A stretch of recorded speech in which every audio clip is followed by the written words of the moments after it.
Chapter 1288. A Jew spoke very seriously. That little tiger face was very cute and intimidating. However, such an unexpected proposal made by Juin a little confused. Get married? Why did the topic suddenly jump to marriage? Moreover, even if they were going to get married, shouldn't he be the one to say it? When a Jew saw that Bai Shuan had paused, she thought that he was unwilling. She was very overbearing and persistent. Little brother, you can't kiss someone and be irresponsible. It's decided. We'll get married tomorrow. Mommy had said that she had to confirm the relationship immediately. Otherwise, he would be snatched away by others. Little brother was so handsome. There must be a lot of people staring at him. She had to make the first move. Bai Juan looked at the determined look of the person in his arms and couldn't help but laugh. A Jew, you haven't reached the legal age to get married yet. That's right. A Jew was also stunned. How could she forget this matter? However, she said, Little brother, if you don't want to get married immediately, you can tell me directly. I'll choose another. This time, before a Jew could finish her words, Bai Juan interrupted her. Bring your ID card tomorrow morning. For what? A Jew was a little confused. Bai Juan reached out and carried her over. The smile in his eyes made him look extremely gentle. Of course, we're going to the Civil Affairs Bureau to get married. Didn't you just say that I'm not old enough? In fact, she was just proposing. She didn't want to get married. A Jew's tiger eyes widened. Bai Juan's voice was deep. If you're not old enough, then use some other methods. But I haven't prepared a dowry yet. A Jew looked at that doll-like beautiful face and said, I can't let little brother be so wronged. I have to buy a ring and flowers for little brother. I also have to kneel down on one knee. Although I'm a monk, I still know the basic etiquette of a proposal. If little brother gets married to me like this, it will make you feel wronged. Ever since Bai Juan heard a Jew's words, the smile on his face never stopped. He turned his eyes and kissed the corner of her cute mouth. You won't feel wronged. Just marry me. So easy? A Jew was a little sad. I always feel that it's not right not to give you something when we get married. Bai Juan rubbed her long hair. No, I gave it to you a long time ago. When did you give it? A Jew's round tiger eyes lit up even more. Bai Juan carried her over. Weren't you the one who gave me the cake? Alaska? That was clearly a birthday present, a Jew muttered. Compared to the things that her little brother had given her, it was really far inferior. Why don't we go and get the certificate another day? Let me prepare first. A Jew thought for a while and came up with such a method. Bai Juan's hand suddenly tightened.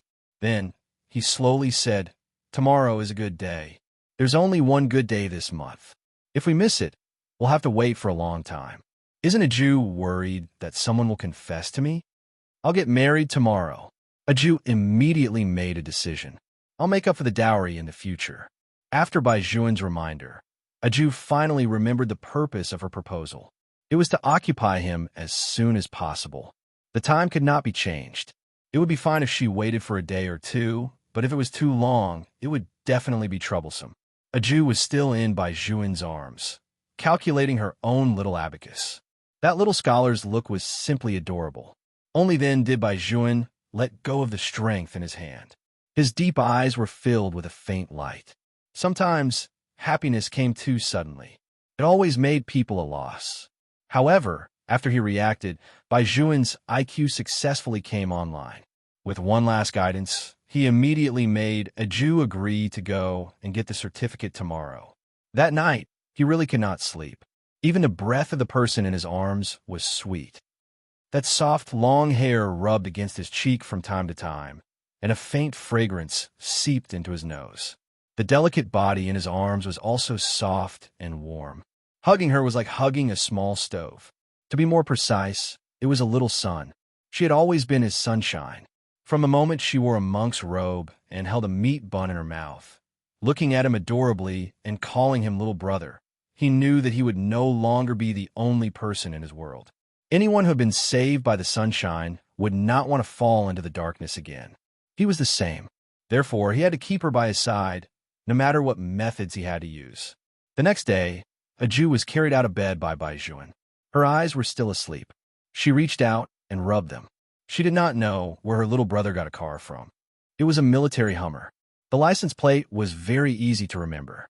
There was a red logo in front of it. A Jew was bent over and placed in the passenger seat by Bai Juan. She looked left, and right before she finally became energetic. When she thought about it, she remembered that she had proposed to him last night. "Little brother, are we going to Civil Affairs Bureau now?" A Jew asked. "Isn't it a little too early? It's all foggy outside. In the northern sky, the air would become bad as soon as autumn arrived. If one went out too early, they would usually see a thin layer of haze. The temperature was not like summer, which made one's whole body sticky. Instead, when a morning wind blew, there was a cold feeling. Even the uncle who swept the floor had not come out yet. The Civil Affairs Bureau should not be open yet, right?" A Jew was indeed right. However, she could not withstand Bai Juan's sometimes black-bellied overbearingness. "Don't worry, someone will handle the procedures for us." As he said that, Bai Juan took out his phone and made a call. On the other end, the director of a certain bureau was still sleeping soundly.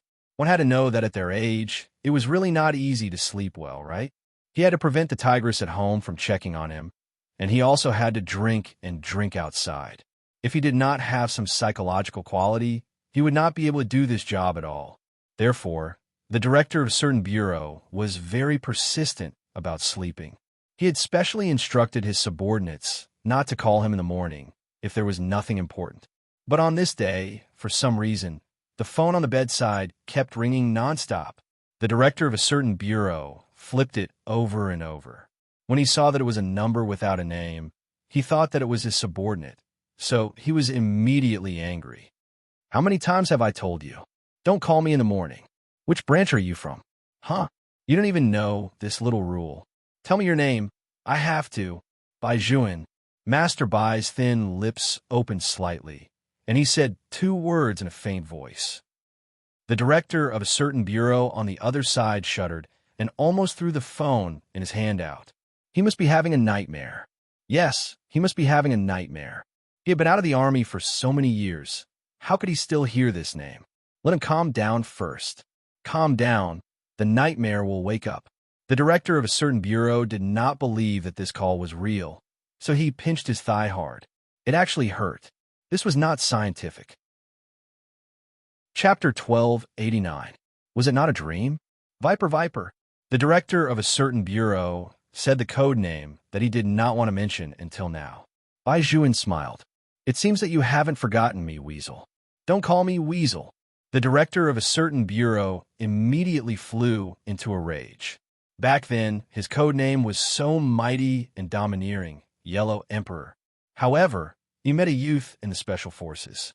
That youth was none other than their captain at that time, Viper Bai Juan. He was a soldier who was outstanding in all aspects, but he actually let a youth be the captain. At that time, he was quite unconvinced, so he tried to provoke him. Who would like to have a captain who was so younger than them, right? Who would have thought that as soon as he made a move, he would be knocked down by someone? Moreover, he was even given a code name that made him want to jump into the river, Weasel. "No, Captain, can we discuss this? Look at how younger you are than me. At my age, I can already be your uncle. Can you not mention my dark history?" It had been 2 years.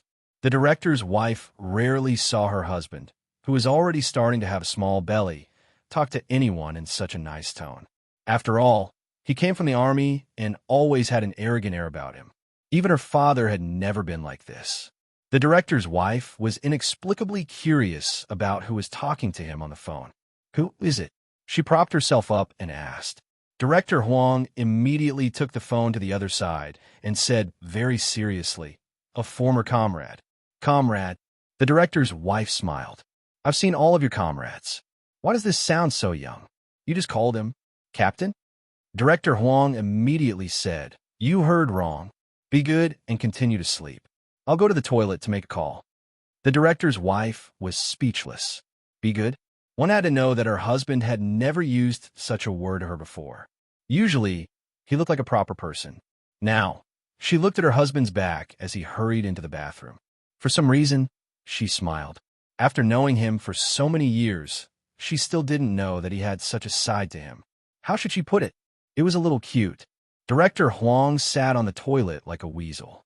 He was afraid that his wife would hear something and even lock the door. Bai Shuan asked slowly from the other side. Was that sister-in-law? Why don't you let me say something?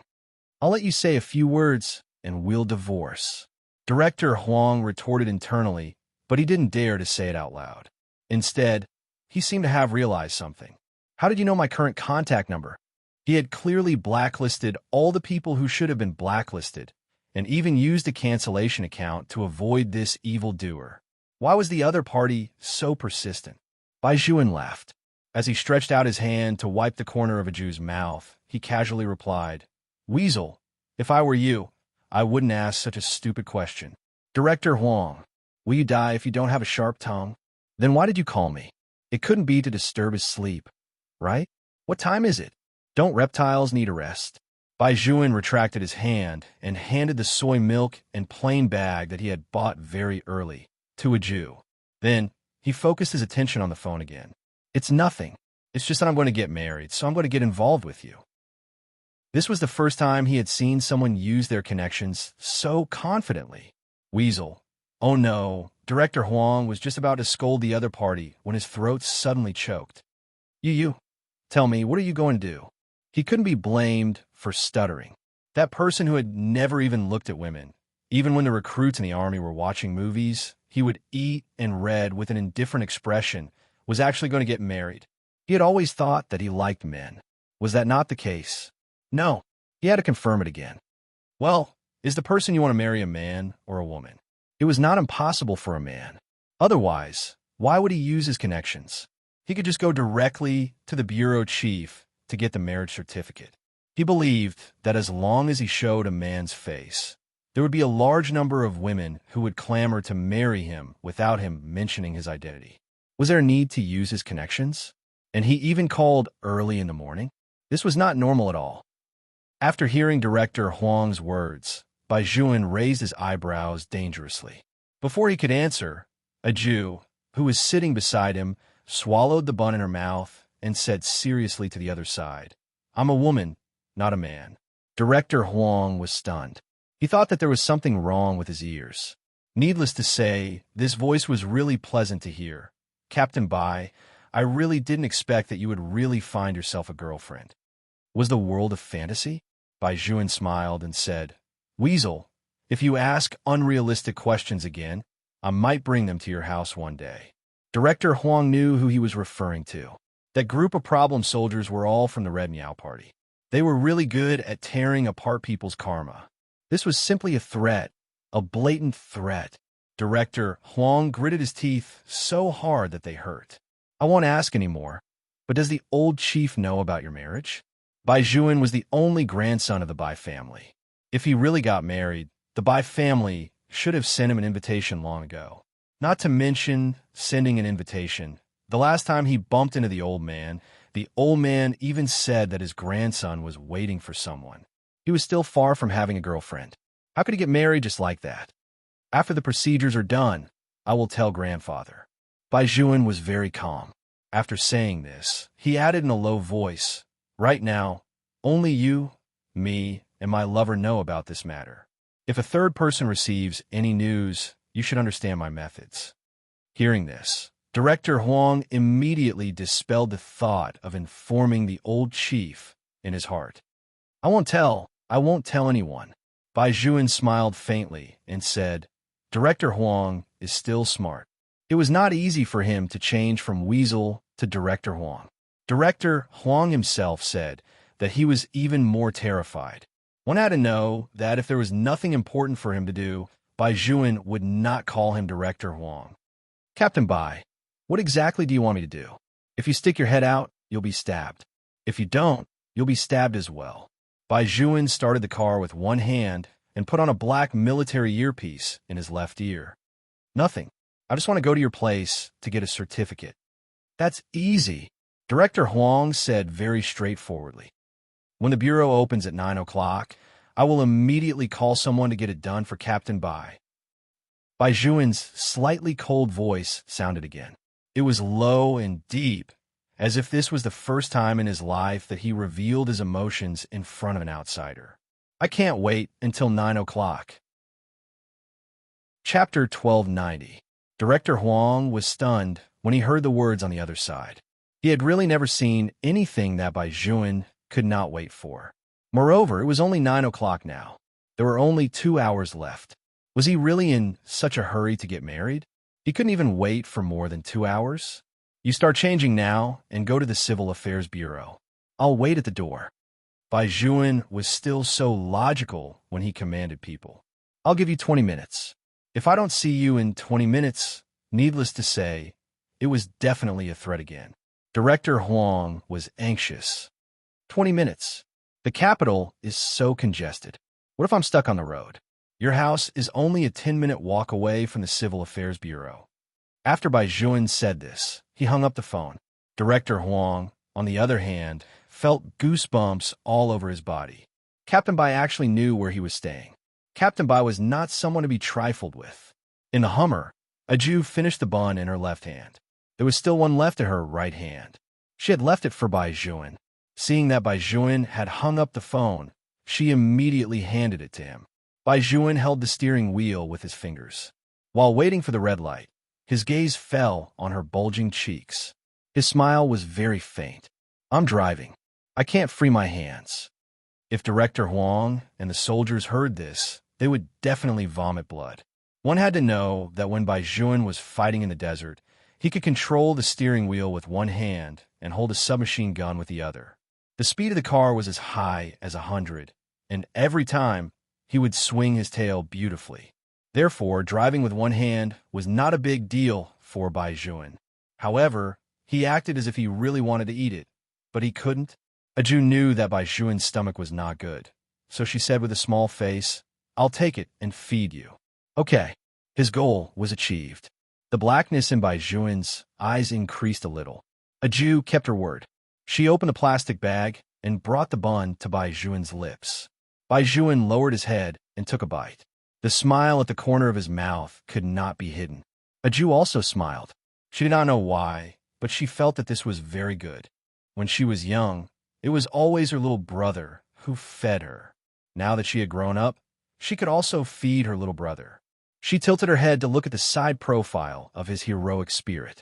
He was so handsome and noble that even the hair on his face could be seen clearly. He ate what she fed him. As long as he thought of this matter, even the air he breathed in seemed to become sweet. A Jew sat in the passenger seat and watched Bai Juan drive with her round tiger eyes. The first to give up was Lord Bai. Before they arrived at the destination, he parked the car by the roadside and reached out to unbuckle his seatbelt. He suddenly turned sideways, pinched her little chin, and kissed her. A Jew was still holding a steamed bun in her left hand. The pleasant smell of toothpaste mixed with the fragrance of noodles filled every cell in her body. The tip of her tongue was almost numb. Only then did Bai Juan end the kiss and gently bite her lower lip. His voice was hoarse. Don't always look at me. You will be affected. Oh. A Jew stuck out the tip of her small tongue and licked the place where Bai Juan had bitten her. Then she smiled. At this moment, Director Huang had already arrived at the Civil Affairs Bureau. The guard wondered why he had come to the unit so early. Director Huang didn't want to say anything. He just wanted to have some peace and quiet. Otherwise, he wouldn't have the energy to face the monster later. The drive from the apartment to the Civil Affairs Bureau was not far. In addition, there was no traffic jam at this time, and Bai Juan's driving skills as the head of the Sanchi army. In less than 30 minutes, they arrived at the entrance of the Civil Affairs Bureau. The guard at the door was a local old man. The old man was still puzzled. What was going on today? Why did all of them come so early? Bai Juan nodded politely at him and held the Jew's hand as they walked into the hall. Then, they went straight to the second floor, the director's office. When the door was pushed open, Director Huang was drinking tea. When he saw the person Bai Juan brought, he almost spat out all the tea. She, is she an adult? This was what Director Huang wanted to ask the most. But he knew that he couldn't be so direct when talking to Bai Juan. Captain Bai, your lover is quite young. Director Huang put down the cup and wiped his glasses with a handkerchief. How could Bai Juan not understand the meaning behind that? He held the Jew's hand and sat down. His voice was indifferent. In this room, other than you, everyone is young. Director Huang was speechless. Damn it, how could he be so sharp-tongued? But he was indeed nearly 20 years older than the other party. He couldn't live anymore. This is my ID card and 1-inch photo of her. Bai Juan pushed the things over. His slender fingers took Director Huang's purple sand teapot and poured a glass of water for a Jew. Then he continued, first, get all the information. Then, ask if we are willing to spend the rest of our lives with each other. Director Huang, are you the director, or am I the director? You're a special forces soldier in the army. Do you have to be so clear about the process of the Civil Affairs Bureau? You usually have nothing to do but blindly study it yourself. This. Director Huang wiped his sweat and couldn't refuse directly. Well, Captain Bai, you know that your identity is special. If you want to get married, you have to get the approval document from the higher-ups. Only then can I let you follow the rules. When Bai Juan heard this, he took out another document from his handmade handbag. Director Huang looked at the content and date on it and was in a bad mood. You applied to get married the year you joined the army? Yes. Bai Juan answered Director Huang's words casually. He did not forget to turn around and tidy up a Jew's long hair. Director Huang looked at this scene in disbelief. No one had ever made Bai Juan act like this before. It was as if he could smooth out all the sharpness on his body and only make people feel that slight itch. Had Bai Juan changed? No, he was still the poisonous snake that ate people without spitting out the bones in the past. But when facing this girl, even his eyes were unbelievably docile. There was almost no trace of fierceness in them. Did he tame a wolf into a dog? For some reason, Director Huang suddenly remembered what young Master Tang had said before. At that time, he was still wearing a well-ironed military uniform and stood in this position. His eyes were looking out of the window as he held a cigarette between his fingers. He said with a faint smile, "Old Huang, every soldier in China has the bloodthirsty nature of a wolf. When necessary, they can wait for an opportunity without hesitation and bite anyone's neck to death. However, they know very well that what China needs is not a wolf but a dog. Therefore, even if they have the blood of a wolf and can dominate a region, they don't do that. Instead, they obediently put away their sharp claws and disguise themselves as dogs. This is because dogs are more humble and loyal than wolves. What the country needs is also this loyalty, and it is the same for the person they love the most. You ask me why I don't tell my girl everything about me. You even feel that I am using another side to deceive her. Old Huang, why don't you think about it? Perhaps only when I am by her side would I rather be a dog." At this moment, in the same place, Bai Juan was also like this. How could this pair of uncle and nephew be so similar? Director Huang didn't know why, but he felt a lump in his throat. Afraid that he would really cry, he quickly suppressed his emotions and cleared his throat. At that time, you weren't even 19 yet. Why are you thinking so far ahead? What if you want to register your marriage, and the person you marry isn't this person? A military marriage wasn't the same as a military marriage. It was already set in stone, and it wasn't easy to change it. It was impossible to change it. I won't. Bai Juan only gave him 2 words and slowly took a sip of tea. Director Huang muttered, "How can there be so many you won't? The army won't let you go. It's not certain when you can come back. What if the girl likes someone else? What will you do?" Hearing this, Bai Juan glanced in his direction. That gaze was extremely cold. Director Huang's entire body was frozen. He had just praised him for being docile, but now he could simply kill. In fact, Director Huang did not know at all. Bai Juan was not afraid of anything. When he was carrying out a mission in the no man's land, his back was burned by the scorching sun. He was so thirsty that he thought that he would die in the desert. But even at that time, he was not afraid. All he wanted was to go back to the country where she was. What he was most afraid of was the situation like what Director Huang had said. Even if one day he was in a dazzling light, she would fall in love with someone else. But even so, he still submitted the marriage application in the first year. Because other than her, he would not marry anyone else. If she did not belong to him, he would be stationed at the place where he protected her. Of course, he still had the most direct and deep thought in his heart. That was to snatch. Just by looking at his deep eyes, Director Huang knew what Bai Juan was thinking. However, he also admired Bai Juan. How much did he like her that he would hand his entire life to another person when he was young and did not even understand the world? This application form really proved that statement. The bloodline of the Tang family, the direct descendants of the Bai family, were all iron-willed lovers. Without asking Bai Juan anything else, Director Huang took the ID cards of the two people and began to check the household registration information. Bai Juan's information was originally confidential. Without his instructions, ordinary people really would not be able to find out. Director Huang had long been prepared for this, so he even brought the USB flash drive. However, what he did not expect was that this girl's information was also encrypted. Director Huang frowned and opened the page. After looking down twice, he almost threw the mouse in his hand out. Captain Bai, she is Ju Wei Corporation's. Director Huang was even trembling when he spoke. Bai Juan, on the other hand, was very calm. Don't tell anyone about this. Captain Bai. Director Huang wanted to go back on his words, so he seriously searched for the words. You should know that the two of you are not of legal age yet. Bai Juan raised the corners of his eyes and smiled. Of course I know. Otherwise, why would I look for you, the director? Captain Bai, you can't cheat your own people like this. You know, right? The two young masters of Ju Wei Corporation, the big one is popular all over the world, and the small one controls the economy. Which one of these two people isn't a sister con? Even a him. Director Huang lowered his voice and said to Bai Juan, even this girl's hidden information states that no one with the surname Bai can get close to her.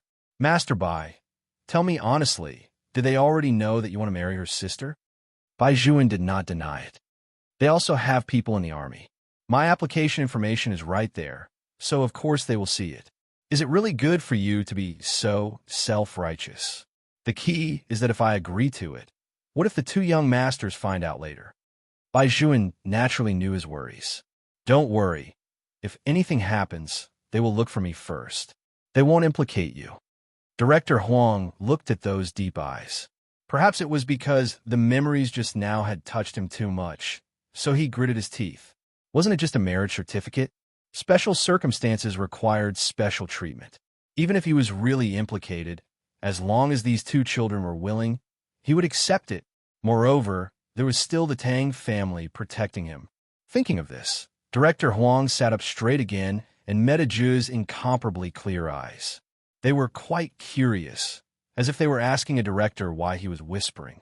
Ahem. Director Huang coughed and straightened his attitude. He asked Ju, Bai Ligio, are you willing to marry Bai Juan? You weren't abducted or threatened. When Ju heard such words, she instinctively frowned. She did not forget to defend Bai Juan at all. Uncle Director, little brother has never threatened me. Moreover, I was the one who proposed to him. I don't have time to buy a wedding ring yet. After I get the marriage certificate from you later, I will bring little brother to buy a wedding ring. Ju said it openly, but Director Huang's jaw almost dropped when he heard it. He had guessed the ending of the story, but he did not guess the beginning. She was the one who proposed this marriage? Wasn't it a little upside down? Captain Bai, aren't you the one who proposed? Director Huang looked at Bai Juan with disdain. You have a nerve to ask a girl to buy a wedding ring for you. When Bai Juan heard this, his smile became even wider. Why should I be embarrassed? After we get the marriage certificate, she will be my wife. Why should I be embarrassed with my wife? Director Huang was speechless. Had no one ever said that you were very thick-skinned? Then let me ask you now, Bai Juan, do you really want to marry Bai Ligio? This time, Bai Juan did not use any half-smile tone. Instead, he was very serious. Even his voice was deep. I'm sincere. I won't marry anyone but her in this life. Bang! A very soft sound followed Director Huang's finger. A small stamp covered the 1-inch photo of the two of them, turning into a small red book. Ju's household registration information on the computer also changed from unmarried to married. Chapter 1291. Beside President Song were a few other executives in the industry.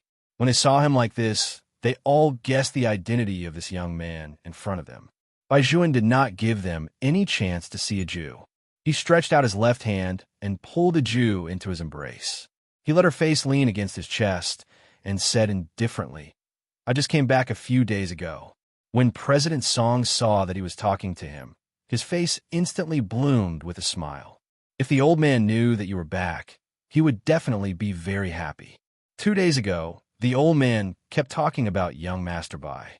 When Aju heard old Master Bai's name, she raised her little face that was buried in Bai Juan's arms. Bai Juan supported her and glanced at President Song from the corner of his eyes. When President Song saw this situation, he knew that Bai Juan did not want them to see the person in his arms. He hurriedly said, "Young Master Bai has something to do first. Let's walk around casually. When young Master Bai has time, I'll treat you." Bai Juan did not say anything. He only replied with a calm yes. When the salesperson saw her boss's attitude towards Bai Juan, she did not know how to hand over the pair of rings in her hand or whether she should remind the lady to pay the bill. President Song was also a smart person. He quickly saw through it and immediately said, "What does young Master Bai want? Wrap it up for him immediately." This meant that Bai Juan was not going to pay for it. The salesperson immediately said yes. She quickly handed the exquisite packaging bag in her hand to Aju. However, Aju did not take it. Her eyes were as dark as the night. "I'll pay the bill first. I'll come back to get it after swiping my card." "Pay what bill?" President Song chuckled and said, "Young Master Bai came to get something. How do you pay the bill?" "Miss, just take it as a token of my appreciation." Bai Juan's deep eyes moved away from Aju's face. He was about to speak, but he was interrupted by Aju. Her voice was very polite and unhurried. "Little brother is the same as ordinary people. When you come out to buy things, you will pay the bill. Moreover, this was not bought by little brother, but by me, so I can only thank this gentleman for his kindness." President Song did not expect to be rejected. He still wanted to use this opportunity to get closer to the Bai family. How could it be? "Young Master Bai, look. Mr. Song, you're not convinced and still want to say something." At this moment, Bai Juan smiled brilliantly. "This pair of wedding rings was bought by my wife as a token of love for me." "President Song, don't you want my wife to express her love for me?" How could this be?" President Song subconsciously waved his hand. When he realized what Bai Juan had said, his expression suddenly changed. "You your wife? A love gift? What did you get married?" Probably because she was too shocked by the news, she accidentally asked the question that was in her heart. Bai Juan laughed softly. He had no intention of hiding it. Today, President Song really wanted to ask if Old Master knew about this. But asking like that would mean crossing the line. But he was still very curious, especially about the girl lying on young Master Bai's chest.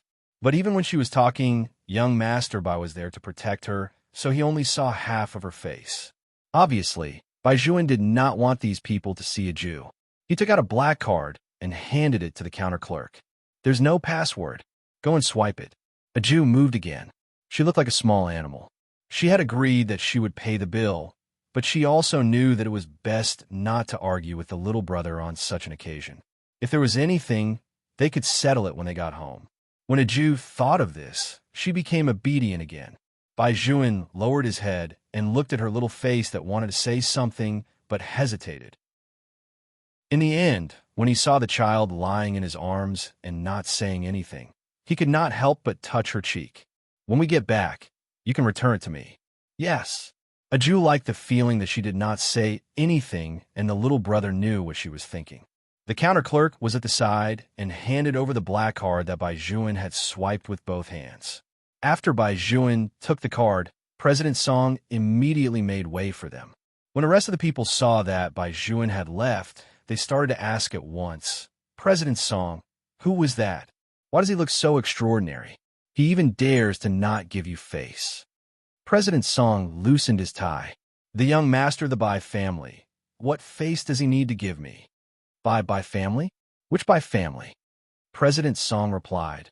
"Which Bai family is there here? You're saying that he's the mysterious Bai clan? That's right. When you see him in the future, you have to avoid him. No one can afford to offend this person." Those people weren't thinking about hiding or not. They were thinking about networking. I really didn't expect young Master Bai to be so young and so good-looking. I've heard people say before that he was still in school at that time. He was already an influential figure in the courtyard. But didn't they say that he wanted to join the army? Is he back? Why is he married? That's right. He's actually married. Is this for real? President Song was amused when he heard this. All right, I know what you guys are thinking. You girls can save it. What young Masterby said is false. You guys saw young Masterby's attitude towards that girl just now. He protected her the entire time and didn't even let us take a look. It can be seen how good he is to people. At this point, President Song turned his head and asked his subordinates, did they come to choose the ring themselves? Were there no soldiers following behind them? The salesperson didn't expect their CEO to speak to a small employee like her. She immediately shook her head. It's just the two of them. It seems that the young lady brought the gentleman here and said that she wanted to buy a ring for the gentleman. At first, they thought that the gentleman was being kept. They didn't expect that his background was so big that even the CEO had to be respectful to him. Moreover, there was that black card just now. It was a limited issue. Not everyone could get it. Only the super VIP users of a certain bank, who had a certain amount of influence in the world and had a distinguished identity, could get such a black card. Who would have thought that such a man's wedding ring was actually bought by a woman? The few presidents were also shocked when they heard the salesperson's words. Asking a woman to buy a wedding ring. However, a Jew felt that it was nothing. The jade she was wearing was enough to buy a lot of wedding rings to play with at home. These were all given to her by Baizhuan. Now, it was her turn to use a pair of wedding rings to trap her little brother. No matter how she thought about it, she was the one who had profited. Baizhuan saw that she was smiling in his arms. He raised his eyebrows and asked, "What are you so happy about?" "Of course I'm happy to take advantage of you." A Jew was happy. Her little appearance was also very cute. Baizhuan smiled faintly. "If you like to take advantage of me so much, why didn't you agree to express your feelings to President Song just now?" Chapter 1292. That won't do. A Jew's face was serious. It's already hard enough for you to guard the border. As your wife, I can't drag you down. If I accept other people's things, what if they rely on you? Little brother's righteousness can't be tarnished just like that. Baizhuan was stunned. He never thought that this would be the answer. He thought that she just wanted to buy a ring for him. He did not know how to describe that feeling. He had picked up a gun to protect others for too long. He had actually forgotten the feeling of being protected. His Jew had never changed. Baizhuan chuckled and said, "I really don't want to get too close to them." "Yes, I can see that." A Jew's eyes were wide open. She looked dull, but she was actually very smart. Baizhuan rubbed her head and led her over. The corners of his mouth were all smiles. It seemed that a Jew was more suitable to be his wife than he had imagined. His girl had grown up. In fact, a Jew had always been very good at reading these things. When Baizhuan walked forward, she did not forget to lean over and whisper in her little brother's ear that President Song just now had a cunning face and cloudy eyes. He should be very fond of beautiful women. Lust is a knife above a knife. Sooner or later, something will happen to him. So, little brother, you must not learn from these people. Understand? I am enough for you. Baizhuan was very serious when he first listened. When he heard the last sentence, he could not help but turn around and laugh. You're enough? Isn't it? A Jew was a little conflicted. She thought about her own advantages. I know how to box, I can protect you, and I can also read people's faces. I am quite versatile. Baizhuan pulled her over and added for her with a smile, "Why don't you say that you are very good-looking? You have to be humble." A Jew had a pair of round tiger eyes. She was very serious. Baizhuan now wanted to have a sofa where he could carry her up and put her on his lap. Why was she so cute? Little brother, don't smile all the time. A Jew pursed her lips. Just as Baizhuan was about to speak, a reporter brought the microphone over. "Hello, sir. May I ask if you're boyfriend and girlfriend? We have some questions here about the degree of tacit understanding between couples. We want to ask you. A few couples have been interviewed just now. Are you willing to accept?" Baizhuan's eyes swept over. It was simple equipment, and there were a few passers-by around. It was indeed an ordinary investigation. He smiled and said, "Of course." "Wow, that's great. I was just thinking that sir and this lady are a good match. It would be great if I could interview you." The reporter was very good at talking, and she was also very pretty. She held a microphone in one hand and a piece of paper in the other. Here's the problem. Please listen carefully. If you answered wrongly, you would be punished. Then, may I ask, when was the last time you kissed? Please answer at the same time. A Jew paused, and her black gem eyes were stunned. Why did he ask such a question? Shouldn't she be asking him what his favorite food was? He had been tricked. A Jew thought for a moment and tried to answer correctly. However, she didn't know why, but whenever she thought of the image of her little brother kissing her, her heart couldn't take it anymore. Even her face was a little hot.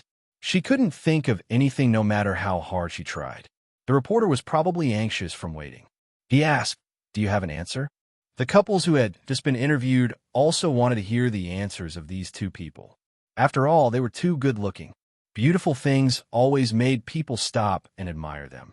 A Jew was obviously anxious, but the more anxious she was, the more confused her mind became. At this time, Baijuan chuckled softly. He rubbed her head with his big palm and lowered his eyes to kiss her.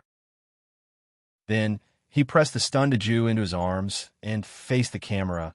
He only said 2 words, "Just now I saw you." In an instant, a Jew's face turned red. She leaned against Baijuan's chest, revealing only her 2 erect strands of hair. The reporters on the street were stunned for a moment. When they reacted, their eyes were filled with envy. There were also the girls who were watching. They looked at Baijuan and then at their boyfriends. They couldn't help but let out a long sigh. After all, no girl would not be willing to be treated like that by her boyfriend. Such an answer were really too sweet. The boys immediately understood what his girlfriend meant. They looked at Baijuan with resentment in their eyes. Bro, it was one thing for you to be handsome, but why were you so good at making your girlfriend happy? Can't you give the others a chance to live? Huh? Baijuan, on the other hand, was very calm. Are there any other questions? No. The reporter shook her head, and only then did she come back to her senses. She glanced at the script. She had already thought of which scene to use for today's publicity. This pair was not only pleasing to the eye, but also very topical. How could it be so sweet? Unfortunately, the reporter did not know that just as she was still imagining how to make the theme, Baijuan raised his hand as he brushed past her, and the recorded scene was blurred. After all, he was a special forces soldier, so, of course, he would often carry some high-end electronic equipment. He could not appear on TV, and he could not let any video fall outside. If he was alone, it would be fine. But once a Jew is here, this scene could not exist. Sister Zhang, take a look. Why does this camera seem to have a problem? What's wrong? Can't we film it? No, it's just that there seems to be a video missing. The video that was missing was the video that the reporter wanted to use the most as a topic. How could this be? It was really like seeing a ghost. The reporter had been lowering her head and fiddling with the camera. When she raised her head and wanted to let the eye-catching couple record again, there was no one on the street. At this moment, a Jew and Baijuan were sitting in the Hummer. Baijuan lifted her chin and continued the kiss just now. It was indeed sweet. On the tip of her tongue and lips, every part of her body was like eating a clear mint candy. When it bloomed in her mouth, her entire body was numb. A Jew could clearly sense that this was the smell of her little brother for a long time. It smelled very good, so good that it could make people addicted. Especially when he bit her lower lip, a Jew could not help but tremble. Even her eyes became wet. Baijuan lowered his eyes to look at the person in his arms. He took a deep breath and tightened his grip on the steering wheel. But after that, he did not do anything. Instead, he hugged a Jew and bit her little shoulder. We still have training in the afternoon. Let's go eat something first, and then we'll go back to school together? Okay. A Jew immediately agreed. Her classmates were still waiting for her answer. Just now, her roommates had sent her WeChat messages. She really should go back and tell them. Chapter 1293. However, there was one more thing. A Jew raised her head and said, "Little brother, I'm getting married just like that. Shouldn't you tell my parents?" However, the answer was somewhat unexpected. I talked to my mother-in-law on the phone last night. Baijuan turned the steering wheel and turned his head to look at a Jew. She has already agreed. Aju's round tiger eyes were stunned for a moment before she said, "Since she has agreed, then I won't make the call."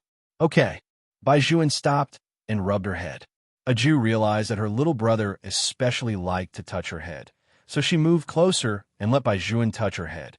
Baizhuan really found it a little difficult to control himself. He always wanted to kiss her and hug her. He was clearly still driving. When did he become so unprincipled?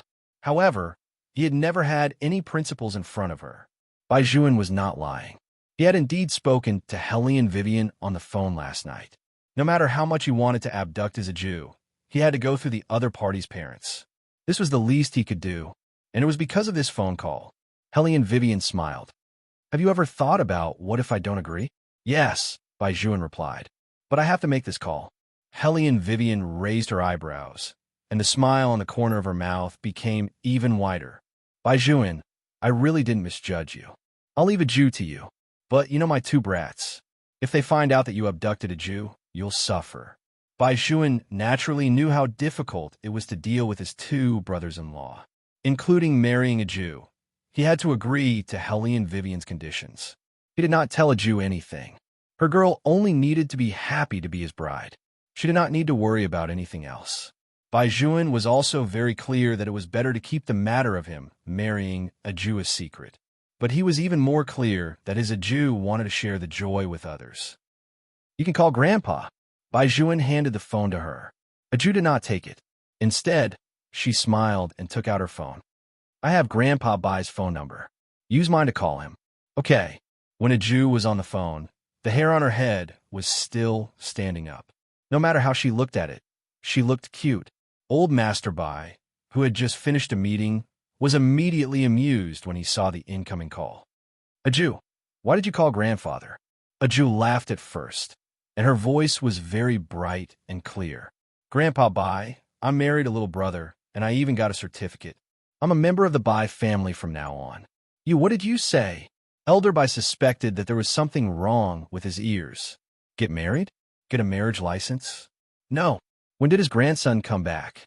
"Why didn't he know?" When Aju heard old Master Bai's roar, she was also stunned. "Grandfather, are you not happy that I'm married, little brother? How could this be?" Old Master Bai immediately denied it and quickly organized his tone. "Aju, Grandpa looks forward to the stars and the moon every day. I hope that the two of you can be together as soon as possible. Grandpa had long recognized you as his granddaughter-in-law. Grandpa didn't even let Baizhuan meet those people he had introduced to him. My grandson is Aju's, right?" Aju was overjoyed when she heard that. "It's also Grandpa's. Can you not sell me around like this?" Baizhuan came over with a light smile and gave Aju a suggestion. "Let him give you a gift. A granddaughter-in-law must have a gift." Old Master Bai had already heard his grandson's voice on the other end of the phone. Now that he was close, he could not help but ask, "When did you come back? Is what Aju said true? Are you married? Have you registered your marriage?" When he said the word registered, old Master Bai's voice trembled. When did this brat register their marriage? Aju was still young, right? Could she register it? But on second thought, his grandson must have used some kind of method again. Old Master Bai was a tough person and had been a good soldier all his life. But at this moment, he chose to turn a blind eye because he knew better than anyone how much his grandson had sacrificed in order to marry Aju. He had gone through a few cold bones and returned full of injuries. Even when he was taking out the bullets on the hospital bed, he was still chanting that person's name. It was time to give him some reward.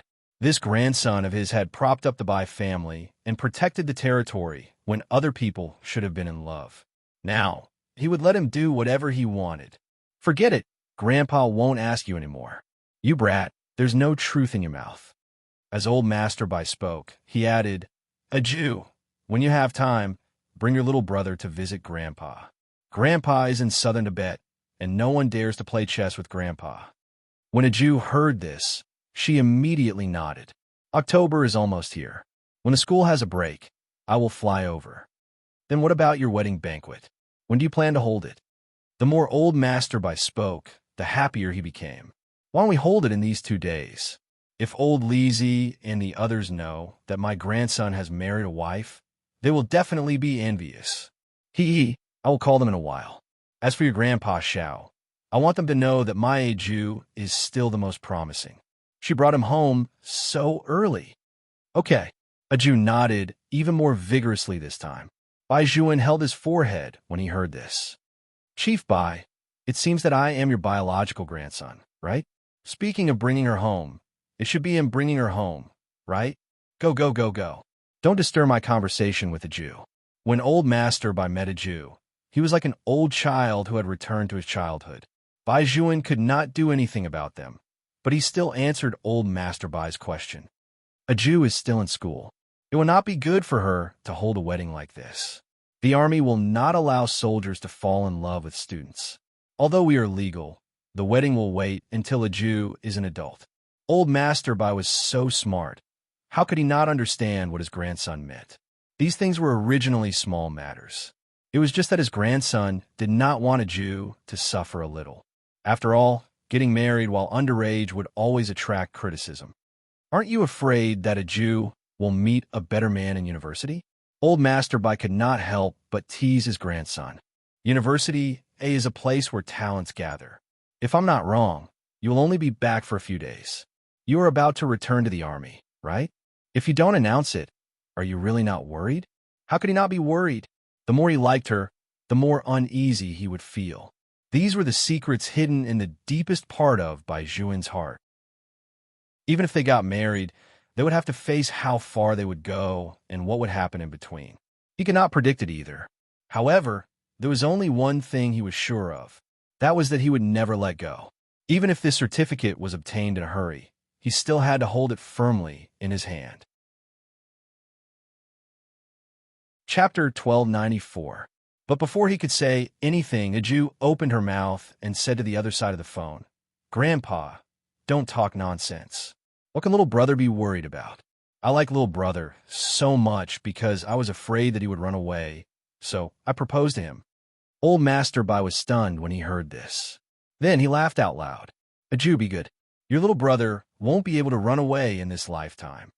Yes, I know. Military marriages are protected by the law. You can't get a divorce casually. A Jew held Bai Juan's hand and said very seriously, from now on, little brother will be mine. Although listening to a Jew's confession was a very beautiful thing, Bai Juan also knew that if he continued to talk, the old man would laugh endlessly. He decisively took the phone from a Jew's hand and hung up the phone. Bai Juan knew very well what his grandfather was like. He reckoned that he had already started to call those grandpas in the courtyard to show off what happened today. Really? Bai Juan smiled and shook his head. A Jew did not understand what he was laughing at. She only decided that her stomach was very empty. She reached out and touched it. She raised her head and said, Little brother, I'm hungry. I know.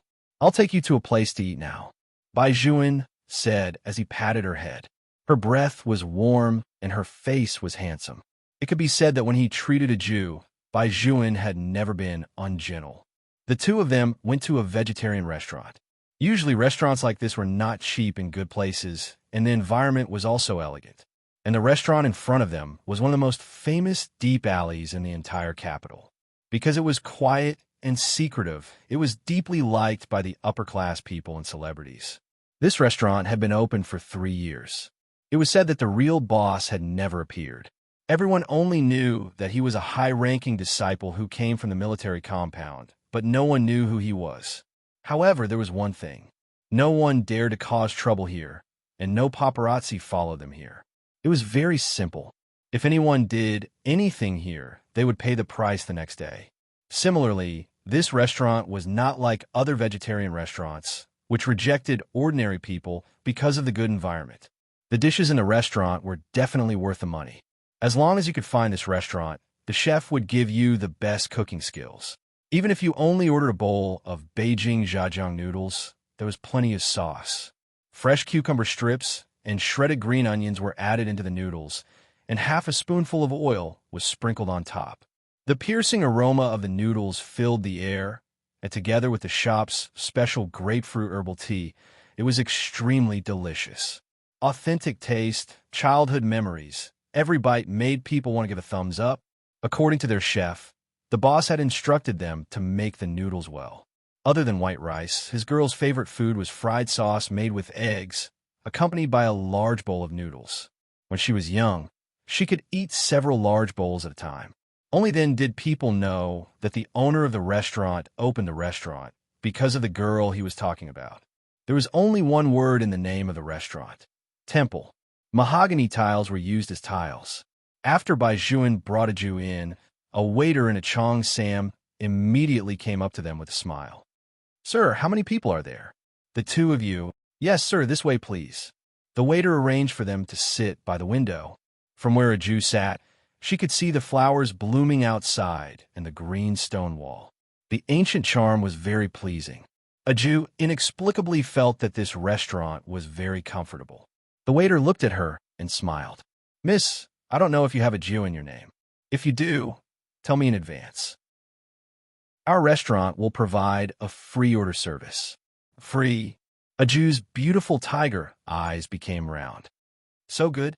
The waiter introduced. "This is the rule since we opened the restaurant. It has never changed." "Then I have a Jew in my name." A Jew's face was serious. "By Legio, but I eat a lot. Do you want it for free too? Will you lose money?" Originally, the waiter needed the customer to show their ID card for her to confirm their name. Now, the waiter did not even ask for the ID card. His thin lips curled up. "No, miss, you can eat without worry. Our restaurant likes girls who can eat." After a Jew heard this, she turned her head and said to Bai Juan, "Little brother, this restaurant is so cute. It likes girls who can eat, and it's free." Bai Juan did not look surprised. Instead, he pulled her hand over and let her look at the menu together. He asked in a low voice, "Do you want to eat noodles with soy sauce?" "Yes." A Jew was obedient. She liked to eat everything. Bai Juan rubbed her forehead and elegantly returned the menu to the waiter. "Please have 2 big bowls of noodles with soy sauce. One of the bowls has to have more sauce. The eggs have to be 90% cooked." This was the first time the waiter had encountered a request for the eggs and the noodles with soy sauce. He paused for a moment before saying with a smile, "Yes, sir." A Jew was still touching her stomach. She looked at the stir-fried dishes on the next table and then looked at the little brother who was very close to her. In the end, she still looked at Bai Juan's face. It seemed that the little brother looked more delicious. A Jew. Bai Juan seemed to sigh and put down the teacup at his fingertips. Then, he turned around and held her chin. When no one was paying attention, he gently bit her lips. His voice was very low and a little hoarse. "How many times have I told you not to look at me like that when we are outside?" A Jew's face was also red from being bitten. Her eyes were quiet, but her hands were not idle. She took Bai Juan's hand and wrote the word hungry on his palm. She wrote it a total of 3 times. Bai Juan only felt something gently sweep across his heart. It was like a feather, unbelievably soft. Outside the window, there was a faint osmanthus fragrance. The early autumn wind was very comfortable. If only time could stop like this. That was the deepest thought in Bai Juan's heart at that moment. However, he knew better than anyone that it was not the time yet. In another 3 years, he would be discharged from the army. "Sir, miss your noodles." The waiter smiled faintly and brought 2 large bowls up. The zhajiang noodles were arranged very nicely. Other than the sauce, there were also red and green side dishes. 2 large cups of herbal tea accompanied them. At the bottom of the bowl was a tiger-headed fish swimming. Beside it was a lotus root and lotus leaves. The shape of the lotus leaves was modified to make an umbrella for the herbal tea, so that it could retain the fragrance when it entered the mouth. Just such a beautiful plate presentation was enough to make one's appetite move. Bai Juan took the wooden chopsticks and first put balsamic vinegar in the zhajiang noodles. Then he scooped a spoonful of chili oil and poured it over. He mixed the noodles back and forth before handing it to a Jew. A Jew's face was small, and the bowl was especially big. When she buried her head in eating, her entire small face seemed to be buried in it. The 2 strands of hair on her head were still standing up. It was not like what Bai Juan had said, that she was like a cat. The more a Jew ate, the brighter her tiger eyes became. It was like the taste of the noodles made by the little brother when she was taking the exam in the past. Chapter 1295. Bai Juan tilted his head and glanced at her.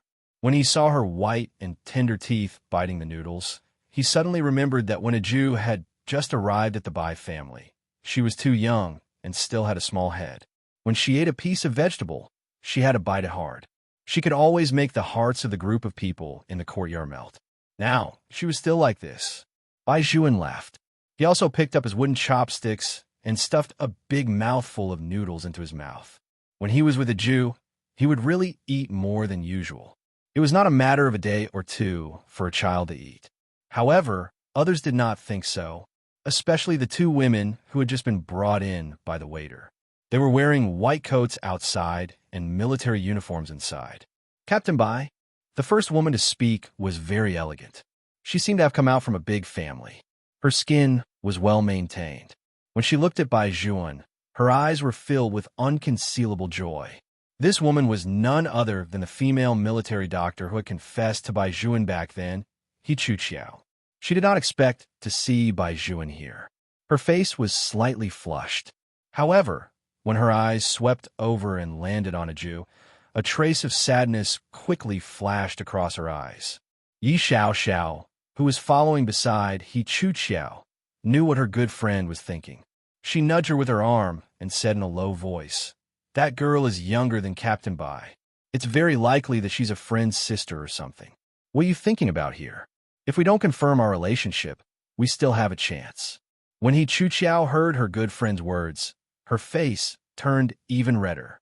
However, she really took a big step forward. "Captain Bai, what a coincidence. How's the injury on your back?" "Little brother, you have an injury on your back?" A Jew was still eating her noodles. When she heard this question, she immediately raised her face. That stunning face of hers was better than He Chu Chiao and the others in minutes. Yi Xiao Xiao's heart also sank. Bai Juan did not have any intention of paying attention to He Chu Chiao. Instead, he used his fingertips to wipe the corner of a Jew's lips. His smile was warm. "It was a long time ago. I want to have a checkup. I'll have a checkup when I get back." A Jew was very serious in this aspect. However, Bai Juan laughed. He had other business. "Okay, I'll let you check my whole body." A Jew was such a cute child. No matter how smart she was only thinking about the injuries on Bai Juan's body. How could she have thought that this sentence was a trap? She immediately nodded and agreed. However, it was this kind of interaction that made He Chu Chiao's heart ache more and more. No one knew that when she was his attending physician and wanted to help him, he would not let her touch his hospital gown. On the contrary, the soldiers under his command were not rejected by him. But now he actually treated a girl like this. There wasn't the slightest trace of coldness and unapproachable indifference from that time. Why did this happen? And he didn't seem to want to talk to her at all. He Chu Chiao's face was about to bleed from embarrassment. Yi Xiao Xiao, who was following behind her, had never been treated like this either. Everyone in the restaurant was looking at them. She and Chu Chiao were the flowers of the army. Wherever they went, they were envied by others. This Captain Bai was a soldier after all. No matter how noble his appearance was, it could not hide the impolite ruffian aura on his body. Just by seeing that he only ordered 2 big bowls of jajang noodles here, it could be seen. She reached out and pulled He Chu Chiao. She said with a fake smile, "Chu Chiao, let's not disturb Captain Bai and his little girlfriend from eating jajang noodles. You, with such good conditions, what kind of man can't you find? The more polite you are to some people, the more excited they will be. I've heard before that some ordinary office workers who know about this place always come and take a look. Although the other dishes are not expensive, for outsiders like them, it's always painful to order them. Therefore, this jajang noodles have become their first choice. I didn't know before, but now that I've seen Captain Bai's girlfriend, I finally understand this principle. Jajang noodles can fill your stomach. Don't you think so?" She didn't finish her sentence. There was a loud bang. The small bowl in Bai Juan's hand brushed past her ear and shattered heavily on the ground. Yi Xiao Xiao was so scared that her face turned pale at first. Then she shouted, "Where do you think this is? The army? Even in the army, when is it your turn to be arrogant as the captain?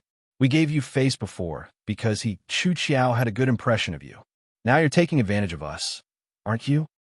In fact, whether it was Yi Xiao Xiao or He Chu Chiao, They had only seen the injured by Juin back then.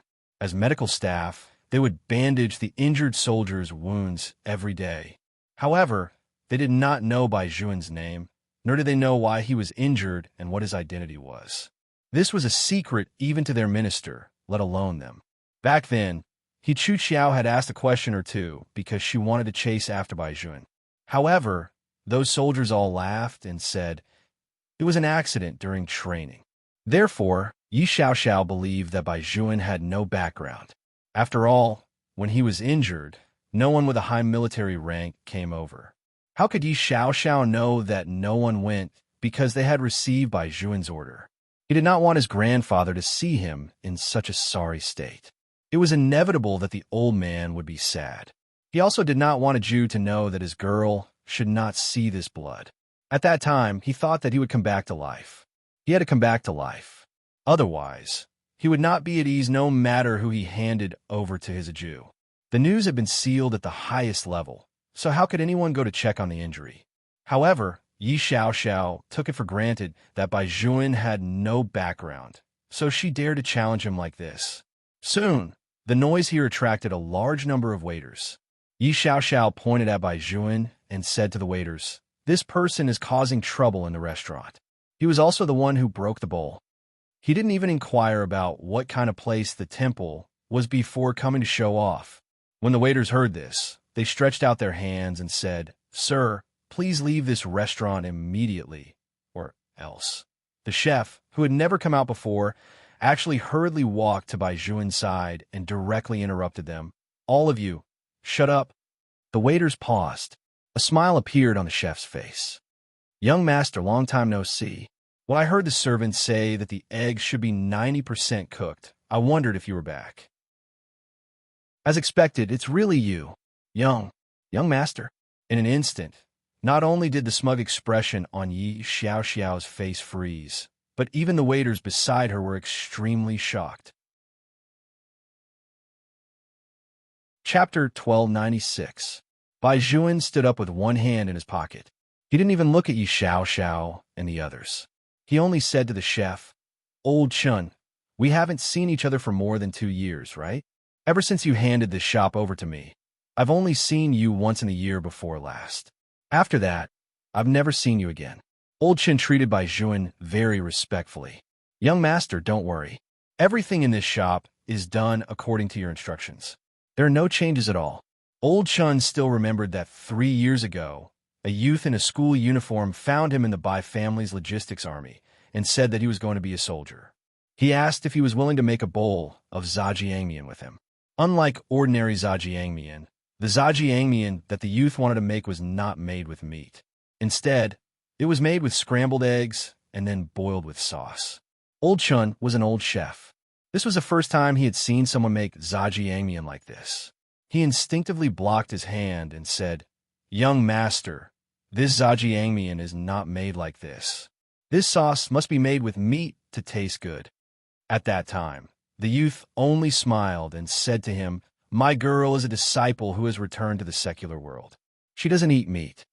Only then did Old Chun know that there were some people who were willing to wash away their lead and make a bowl of zhajiangmian with eggs for the sake of the existence in their hearts. If it was a young master from another courtyard, Old Chun might not even care about him. However, because of this young master's sincere efforts, Old Chun also picked up the pot and studied with Bai Juin how to make an ordinary bowl of zhajiangmian unexpected. Finally, they succeeded. Everyone who ate it was full of praise. At this time, the youth proposed to open a private restaurant, and he would be the owner and chef. Old Chun was a boorish person, so he didn't know these things. In addition, he was already old, so he didn't immediately nod. Bai Juin smiled and said, "Old Chun, don't worry. Someone will do the other things." Old Chun finally agreed, but he thought again. Isn't young master going to be a soldier? Why is he still opening a restaurant? Old Chun still remembered that the sky had just turned dark, and there was still a streak of red in the western sky. The young man stood there with his back straight and said in a low voice, "It's because I'm leaving that I don't want her to go hungry. With this restaurant here, if she doesn't have money one day, she won't have to eat pancakes on the street. She looks dull, but she has a big appetite. She gets hungry easily. If there's not enough food, it won't be enough for her. So much effort. He just didn't want to starve his girl. Elder Chun had lived for most of his life, but this was the first time he had seen someone like this. Feeling moved, he immediately got to work. This was also the reason why, as long as a girl with a Jew in her name entered the restaurant, everything would be free of charge. At this time, when Old Chun looked at the young man again, he couldn't help but feel that time was peaceful. The young master was no longer the young master of the past. From his movements, one could see the strength of someone who had been to the border. However, the look in his eyes did not change. It was deep and full of righteousness. "Chef Chun, who is this?" The waiter at the side asked carefully. After all, Chef Chun's identity was not ordinary. Someone who could make him call him young master. Old Chun glanced at him and said, "This is the real boss of our restaurant, Bai Juan, young master Bai." Bai Juan? As soon as these two words were said, someone in the private room stuck out his head and looked out. The mystery about this vegetarian restaurant was finally solved. It turned out that the boss behind it was none other than the well-known young master Bai. Everyone who came out of the courtyard admired and worshipped Bai Juan. Even those young masters who ate, drank, and played all day long had to bow down when they saw him. How could they not bow down? A person's credit was earned by themselves. They did not use the slightest bit of family connections. It was completely different from those who took the family's money and earned it. Is it really that young master Bai? It looks like it. I heard from my father that his military rank is already a major. My father talks about other people's children in front of me all day long. Thinking about it carefully, this Bai Juan is even younger than me. Chief Zhao specifically named him as the successor. This is really incomparable. No wonder no one dares to cause trouble here. The main reason is that it's comfortable to stay here. Young Master Bai is not like us, who casually makes things difficult for anyone. You heard what that woman said just now. She was clearly making fun of the people that young Master Bai brought. This definitely can't be tolerated. She's not bad-looking, but her words carry the smell of money. Puffed. This time, she was probably dumbfounded. Yi Xiaoxiao was not just dumbfounded. Her entire face was pale. Bai Juan? Only then did she know what his real name was. Naturally, she also knew his family background. It was the young master that they did not even dare to compare to. At first, Yi Xiaoxiao thought that her status was higher than his, but now she realized what the gap was. "Captain Bai, why didn't you say earlier that you were?" Yi Xiaoxiao still wanted to say something. Bai Juan glanced over from the corner of his eyes and interrupted her coldly. "Old Chun, invite these two people out. In the future, our restaurant is forbidden from letting such people in." "Yes." Old Chun gestured to the waiters at the side. Yi Xiaoxiao and the other two felt as if they had been slapped in the face. Of course, they could not stay in this place anymore, but they had lost all their face. In the future, they might be laughed at in the circle. A Jew rolled her round tiger eyes and looked at this scene. Suddenly, she said, "Little brother, are you also very popular in the army?" Bai Juan smiled and said, "I'm not sure either." "Liar." A Jew's mouth twitched. Such a big peach blossom.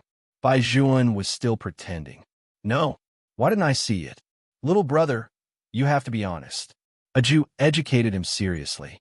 Her big eyes turned around again, and she said, "But you also saw that those women still like the Bai family more than you." "I'm different. I like you as a person. Think about it carefully. Am I still the best?" When Old Chin heard such a theory, he could not help but laugh out loud. So this young lady had been fooling around for a long time just to praise her family. A Jew turned her head and saw that the chef was laughing. She immediately felt embarrassed and lowered her head to burrow into Bai Juan's arms. Bai Juan reached out and hugged her as if he was hugging his own child. "Of course, my Jew is the best. It had always been. There was only this one person. That was why she did not care about his background. She was only good to him because he was him." Chapter 1297. Old Chun was stunned. He had never seen young Master smile like this before.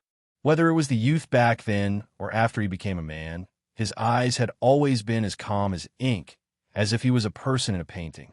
But now, seeing him coaxing the person in his arms, The corners of his mouth and the tips of his eyebrows were full of smiles. He was really happy. It was not like a few years ago when he was silent when he saw him. "Young master, I think this is your girl." Old Chen was smart and guessed right. Bai Zhuan raised the Jew's hand and kissed it before saying, "She's my wife now." Old Chen could not help but be shocked. His eyes shook a few times before he said, "Congratulations. Young master, I'll go to the kitchen to add some dishes." "We know. It's the two of you. Celebrate." He really did not think too much. Old Chen also did not ask about a Jew's age. He always felt that it was not easy for the young master to be with the girl he loved, although that girl did not seem to know anything. But this was really something to be happy about, wasn't it? Bai Zhuan did not refuse. Instead, he smiled and said, "Go ahead. I guess she's not full yet." "Okay." Old Chen was full of energy. The people on the other side were still looking at Bai Zhuan's table, but no one dared to come over. This was because Bai Zhuan's entire aura seemed to be saying that he did not want to be disturbed. A Jew sat beside him. She ate whatever Bai Zhuan gave her. Old Chen thought that a Jew did not know anything. In fact, when Old Chen said that Bai Zhuan was the owner of this shop, a Jew understood everything. Why would he give a girl with a 9 in her name for free? It was all because Bai Zhuan had been thinking about her from the beginning to the end. A Jew raised her eyes and buried her head in Bai Zhuan's arms again. "What's wrong?" What a gentle voice. Why was there a person who was so gentle to her since she was young? That person was clearly not much older than her, but he had to be her father and mother. When she was young, she had chickenpox. He was not even afraid of infection and kept hugging her. Old Master Bai was not at home, although no one in the military compound dared to provoke the Bai family. However, some distant relatives of the Bai family who were related to her by blood would often disturb her because of her appearance. They said that she was not a descendant of the Bai family and did not deserve to stay in the Bai family. Someone even told the little brother that when she grew up, she would definitely covet the Bai family's property and ask the little brother to quickly chase her away. There were also people who said that the little brother was not worthy of this family. He was young and did not think much. How could he just casually adopt a child? At the time, the little big brother was hugging her and sitting in the seat that Grandpa Bai often sat in. He looked down at the group of people even though there was no one behind him to support him, even though he was still a child.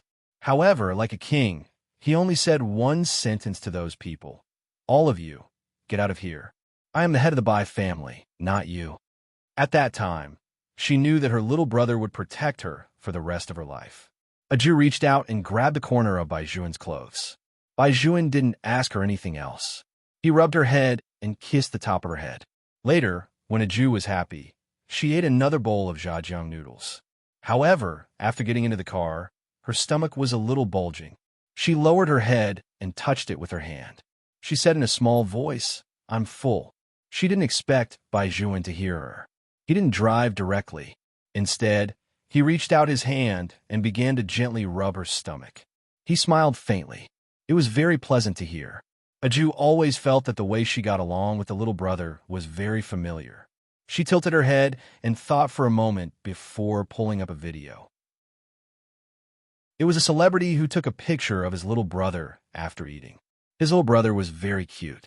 His eyelashes were long as he patted his little stomach. The celebrity's voice was very gentle. "You're full. Come and see your brother." As expected, it was very similar. A Jew poked her face.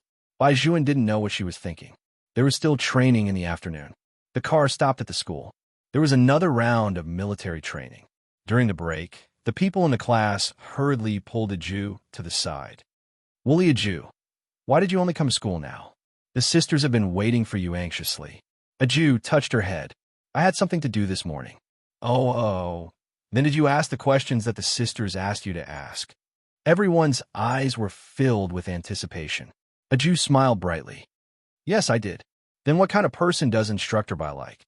Those people asked again. A Jew pointed with her finger. "Me." As soon as these words were said, it immediately attracted a wave of boos. "Please, Wooly, a Jew, you already answered this answer last time." It seems that she didn't get the answer. Instructor Bai might not tell her. Poor child, I originally wanted to use her beauty to mislead Instructor Bai. Instructor Bai has known a Jew for a longer time than we have. Perhaps he has long been immune to a Jew's beauty. You're right. The group of people began to gather together and whisper. Only the few people in the dormitory pulled a Jew over and brought her to the side. "Did you really ask Instructor Bai yesterday?" A Jew nodded. "Yes." "What did Instructor Bai say?" A Jew replied, "He said he likes me." "What about you?" "What did he say?" A Jew tilted her head. "I said I like little brother too." And then, this was the main point. According to Instructor Bai's personality, he would definitely pounce on her after confirming that the two of them had thought it through. They wanted to listen to the live broadcast. Verbal live broadcast. And then, "Oh," a Jew said, feeling that she understood. "And then we were together. Now we are boyfriend and girlfriend." Her roommate bumped her shoulder and said very seriously, "Student a Jew, with our unwavering dormitory friendship, you should tell us the truth. Don't beat around the bush with your sisters. Be good and tell us the truth." "Tell us what?" A Jew blinked. Could it be that they already knew about her marriage with little brother? Her roommate said again, "Of course, tell us how you spent last night. I heard that soldiers are especially good at that. Was it because you were too tired yesterday that you didn't come this morning?" We all know. When a Jew heard this, she realized what they were talking about. Her white, jade-like face turned red for a moment before she said, "We didn't." "No." Her roommates were stunned. "Didn't you say that you moved out to live with Instructor Bai?" "You didn't even live together?" A Jew nodded. Then, with a small face, she said very seriously, "Actually, I also feel that it's time for me to pounce on little brother. Let's do it tonight. It's the wedding night." Her roommates were speechless. Wait a minute. They had no intention of letting a Jew send herself into the tiger's mouth. Chapter 1298. 2 p.m. in the afternoon. The 9th day of military training. The students were used to running and standing in a military posture. The more energy they expended, the more food they ate. Everyone had a big bowl of rice, eating with all their heart in the cafeteria. No one knew that at this time, in the Civil Affairs District, which was only a street away from a university, a limited edition sports car with smooth lines drove through the gate with a sharp sound. No one knew who was driving. It was completely blood red, carrying a thick arrogance and indescribable nobility. The strangest thing was that the car seemed to have disappeared and reappeared after being driven by him. Ordinary people would think that their eyes were playing tricks on them. If an exorcist were to come at this time, they would be able to sense that it was caused by the soaring, demonic aura. With a swoosh, the sports car came to a stop downstairs. The person in the driver's seat was still lying lazily on the steering wheel. His long and narrow eyes seemed to emit light, extremely beautiful. He placed his finger on his chin, lifting his head to look at the rooftop, a sinister look on his face. This is the district where Director Huang lives. Seems like it. The person sitting beside him turned the notebook in his hand, smiling faintly. "The information I hacked shows that the address is here." The person raised a brow. "Then let's go down and ask him properly. Little sister is clearly underage. How did he handle the procedures for her?" "Okay." It was a light voice, but it couldn't hide the blackness in his voice. Two equally outstanding men stepped out of the sports car from the driver's seat. They were about the same height, almost the same. One of them was wearing an ivory handmade windbreaker, smiling like a spring breeze, holding a business notebook in his hand, making him look like a prince. The other one was wearing a pure black leather cap on his head, military boots and leather pants on his lower body, and a jacket with tassels on his upper body. If someone else wore such an outfit, it would only make people feel that it was gaudy, but when he wore it, it only showed his charm and nobility. A big shot among big shots, a superstar among superstars. If a girl passed by now, she would definitely recognize the person tossing the car keys upwards. It was none other than the nation's big brother who had just filmed The Path of the Devil and became popular throughout Asia, Bailey Shangxia. Standing beside him was Helian Qingchen. The two brothers walked into the elevator one after the other and pressed the button for the 16th floor. Director Huang should be the only one at home now. Helian Qingchen closed the business notebook and smiled faintly. "This is suitable for talking." He just ordered takeout. This is a good reason to open the door. Bailey Shanxia listened from the side with one hand in his pocket and the other hand reaching out to brush the bangs in front of his eyes.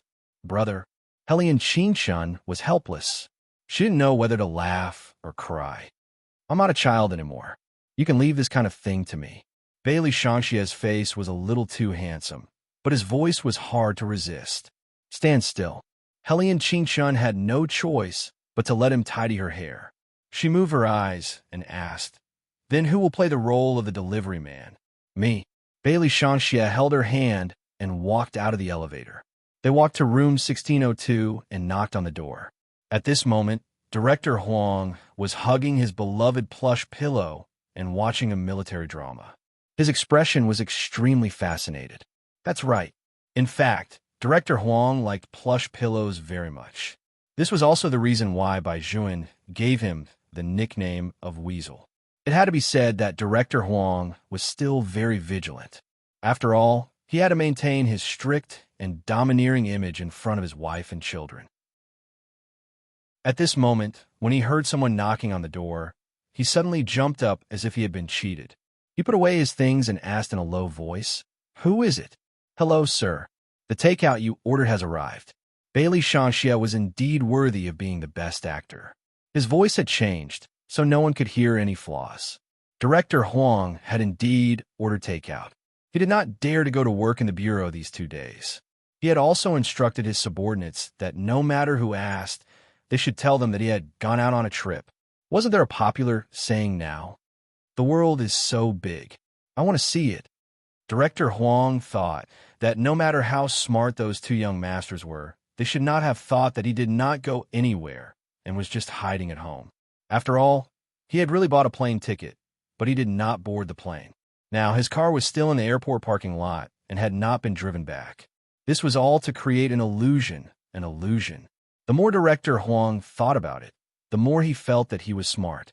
It was just that sometimes it was inconvenient to eat, and his wife had time outside. He did not know how to cook, and it was even more dangerous to go out, so he could only order takeout.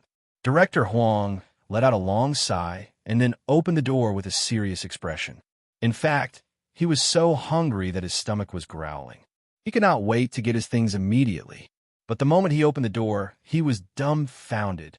Although it was only a crack, it was enough for Bailey Shanxia's long legs to stretch out and block his action of closing the door.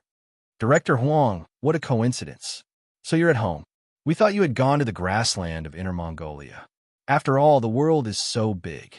We have to go out and take a look, don't you think so?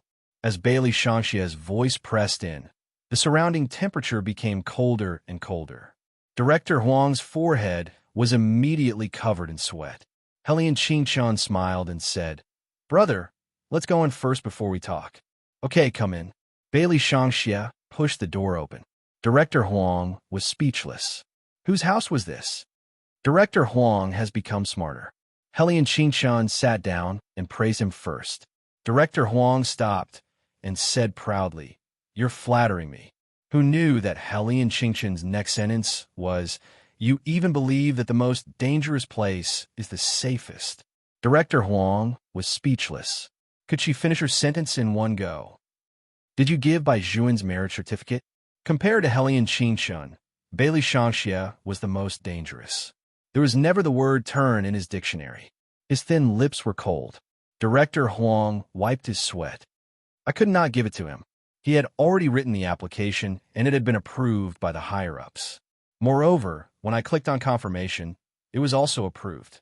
Only then would the certificate be formed. Wait a minute. Helian Qingshun narrowed her eyes. You mean it was approved by the system? Director Huang nodded. Yes. Helian Qingshun lowered her eyes and then met Bailey Shanxia's gaze. The 2 brothers thought of the same person at the same time. That was their mother. Their mother actually agreed. The 2 brothers looked at each other again. Then, Helian Qingshun stood up and said to Director Huang with a faint smile, Since Director Huang has applied for leave, then stay at home for 7 days. You have to maintain this appearance. After all, you're the one who let them register their marriage.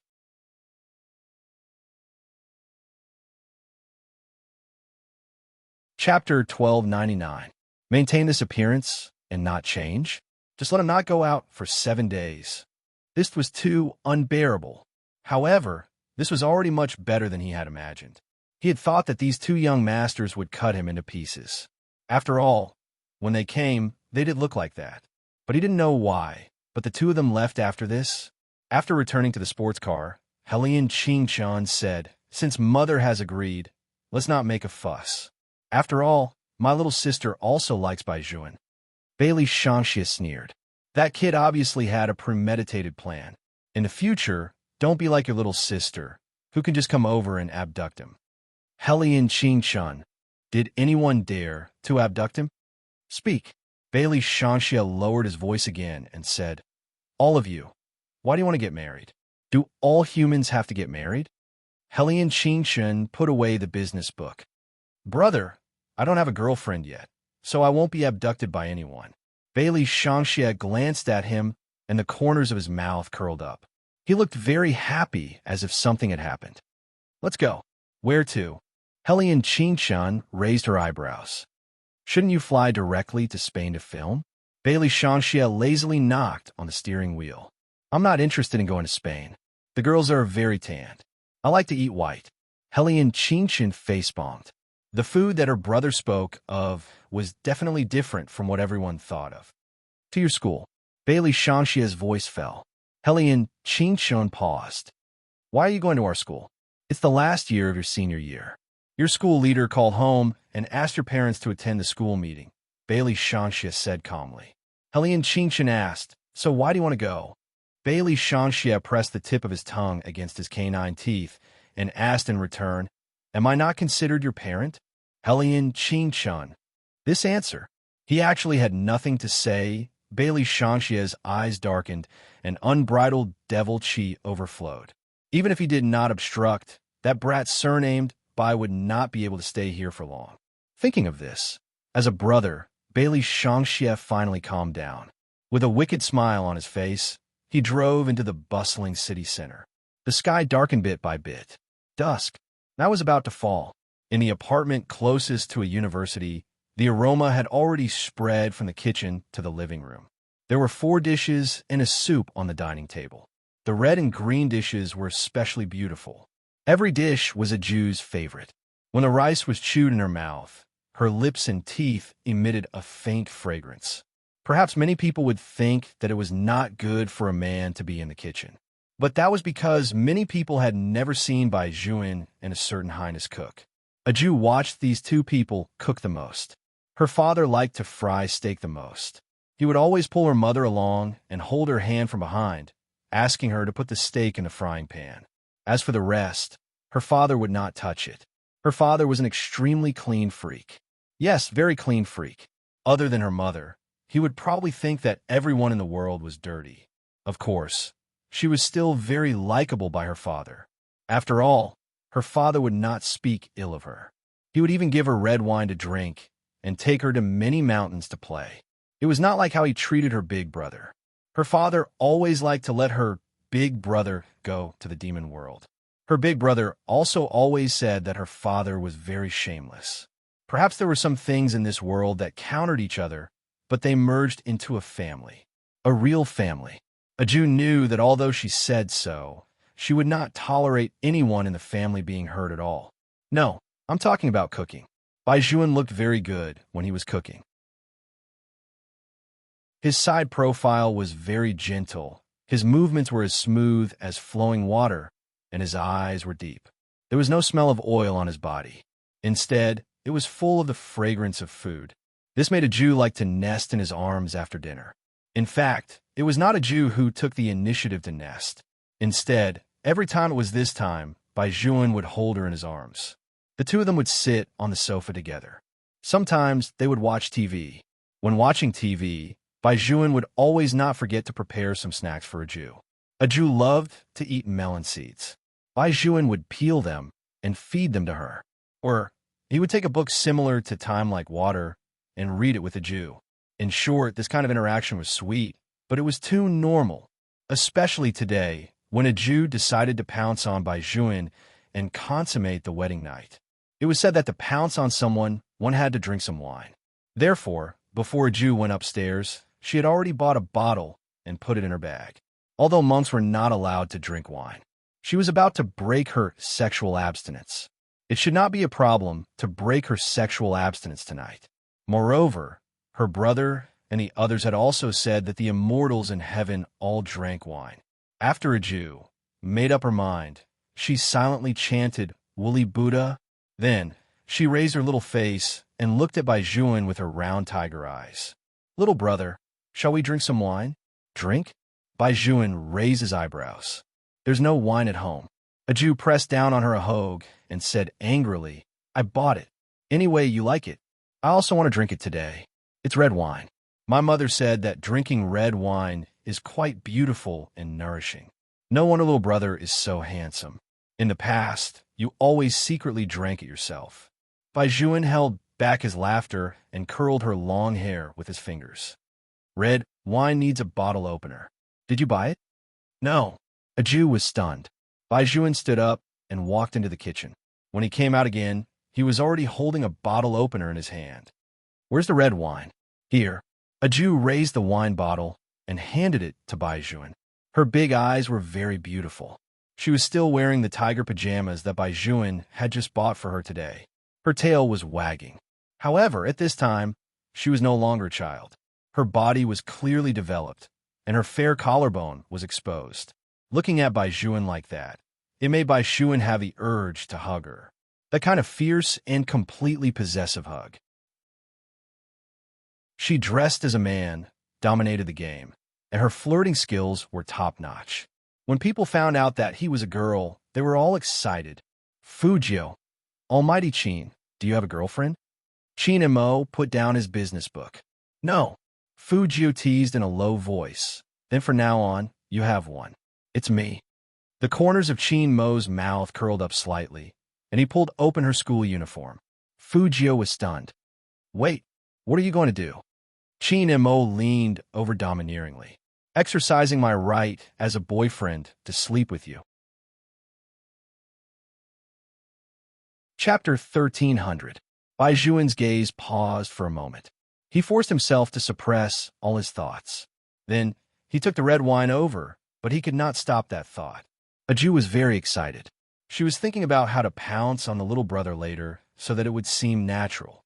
But before she could think of an answer, Baijuan said, "A Jew, didn't you want to check the injuries on my body?"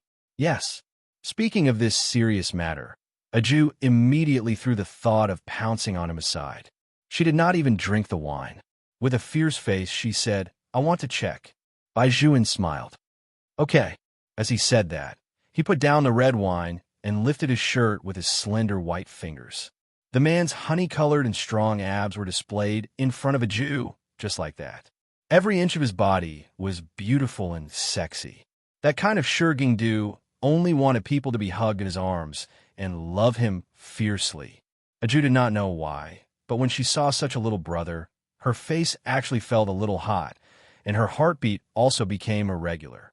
However, Baijuan pulled her hand over and let her palm press against his abdominal muscles. When he turned to the side, his breath hit behind her ear.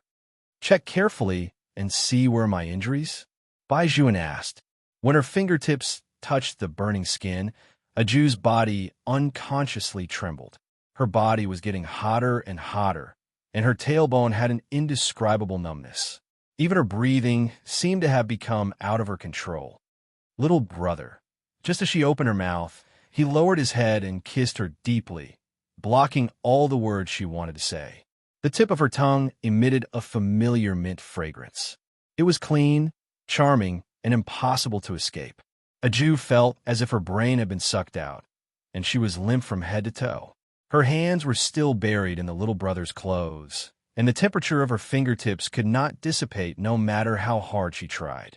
Baijuan leaned over and pressed her entire body into the sofa. His thin lips kissed the back of her ear again and again, and his fingertips pushed away her tiger pajamas. A Jew grabbed onto the only trace of thought. She was clearly the one who wanted to pounce on the little brother. So how did it become the little brother pouncing on her? "So this is the reason why you want to drink." Baijuan laughed and said in a low and deep voice, "A Jew, you're not obedient." Aju's tiger eyes shook. Only then did she realize that she had said everything that she wanted to say. But so what? It was the same whether she pounced on the little brother or the little brother pounced on her. Today was their wedding night. She was going to break her sexual abstinence. However, the man in front of her paused and looked at the phone on the coffee table. A thin layer of sweat appeared on his forehead as he gently placed a kiss on her forehead. Good girl, I still have things to do. You go to sleep first. Aju paused when she heard this. But this kind of thing had to be done with mutual affection. Moreover, the call came at a bad time. In fact, Aju also knew that the little brother did not want her, because that phone call was not an important one. Aju entered the room first. She lay on the bed and waited until she was about to fall asleep. Only then did he realize that someone had entered. It seemed that the person had just taken a bath, and his entire body was emitting a faint bath fragrance. Aju naturally reached out her hand and hugged Bai Juan's waist. Her small face rubbed against him. Bai Juan lowered his eyes to look at the person in his arms. His deep eyes darkened. The next day, the roommates called Aju to the side on time. How is it? Is it because after drinking, you are so affectionate and hot-blooded? Go. Don't ask this first. Ask instructor Bai if his figure is good. Aju thought for a moment and nodded. Very good. She even touched it before. It was indeed very good. She did not know why, but it seemed that even now, the warmth still remained in her palm. Her body had become so strange. When the roommates heard Aju's words, their eyes lit up. What about endurance? Is it also very good? No. Aju pursed her lips and gave them 2 words listlessly. When the roommates heard this, their expressions changed. Their lips trembled slightly. You mean, Instructor Bai, he can't do that? What can't he do? Aju held her small face with both hands. No, it's the 2 of us who didn't sleep. The roommates exclaimed and patted their chests as if they were relieved. That's fine. You scare me to death. I thought the Prince Charming in my heart was a fake. But it's very strange. Aren't you married? You didn't even use wine? The roommates looked at each other and frowned fiercely. Instructor Bai was not moved by a beauty like Aju. It didn't look like it.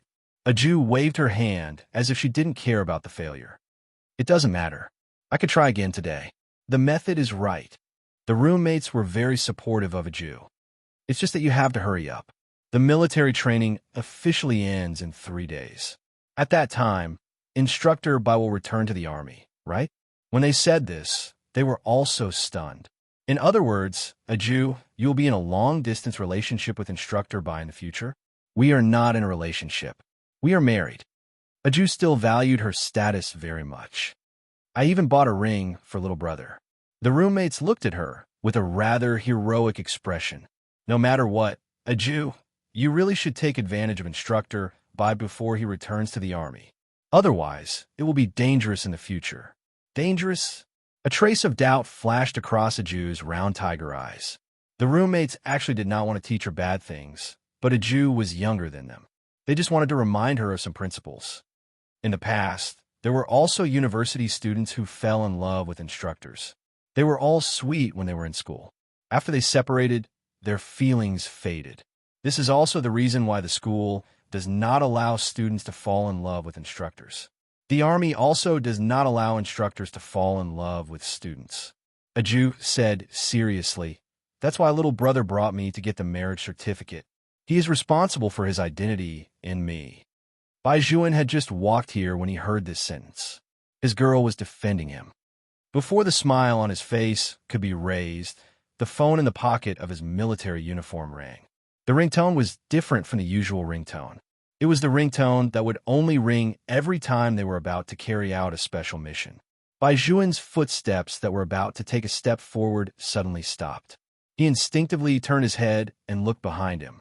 Not only him, but the entire problem army's cell phones also rang. At this time, everyone stopped what they were doing. The playful sound of you pushing me around no longer existed. His usual carefree attitude was no longer present. Even if they did not pick up the phone, they knew very well in their hearts. They were going to leave. They were going to leave this university campus that was full of warmth and sweetness. Hello. Bai Juan still did not hesitate to answer the call. Our current location is the southeast corner of University A.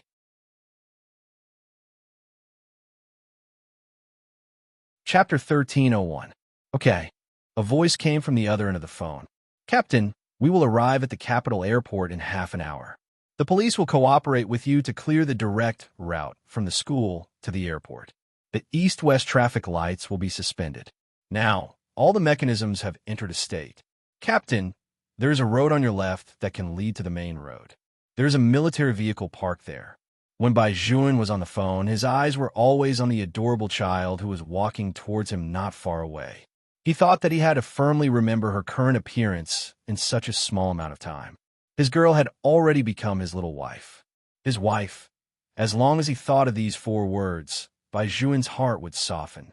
Then, it was because of this gentleness that he became unyielding in battle. He remembered it all the time. What he wanted to protect. Captain? The person on the other side was wearing headphones. He turned his head and thought that the signal was not good. Their captain did not receive the message.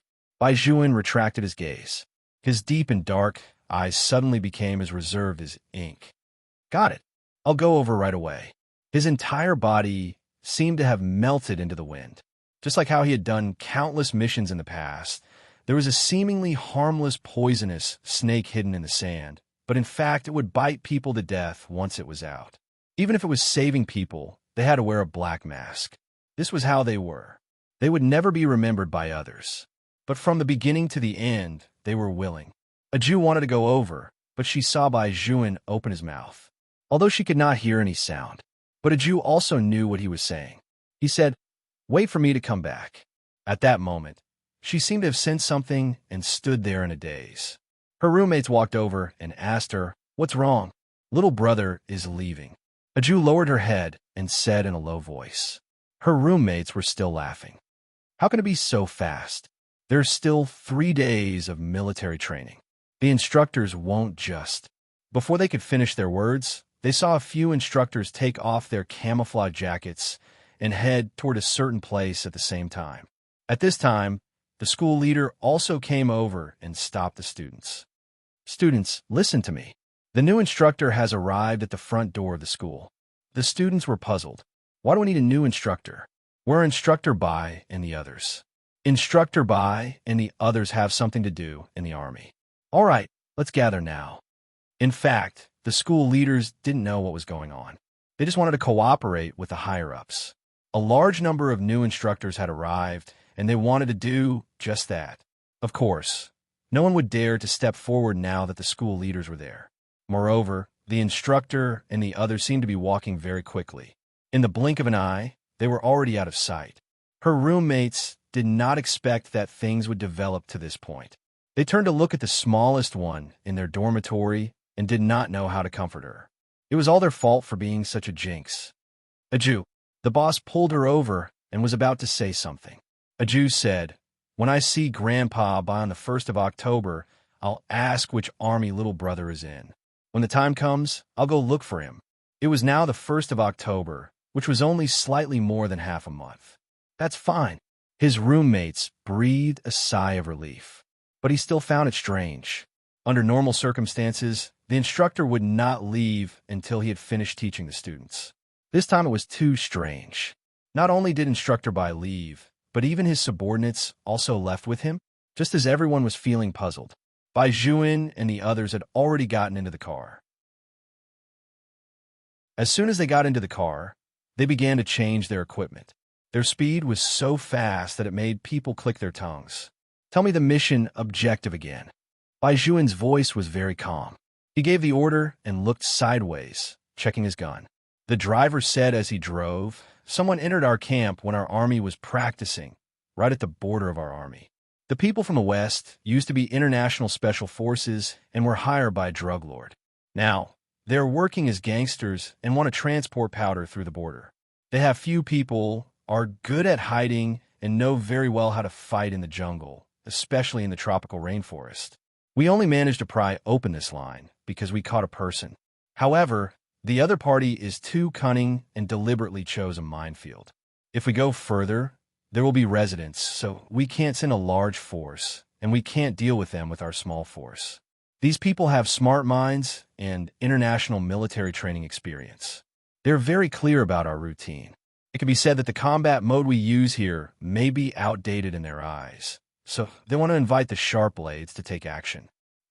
As he spoke, the driver swung the tail of the car and drove into the main road. On this day, many people who took the airport route encountered a red light and waited for instructions. It was as if they were deliberately passing for someone. This was not uncommon in the imperial capital, but that would happen on Chang'an Street.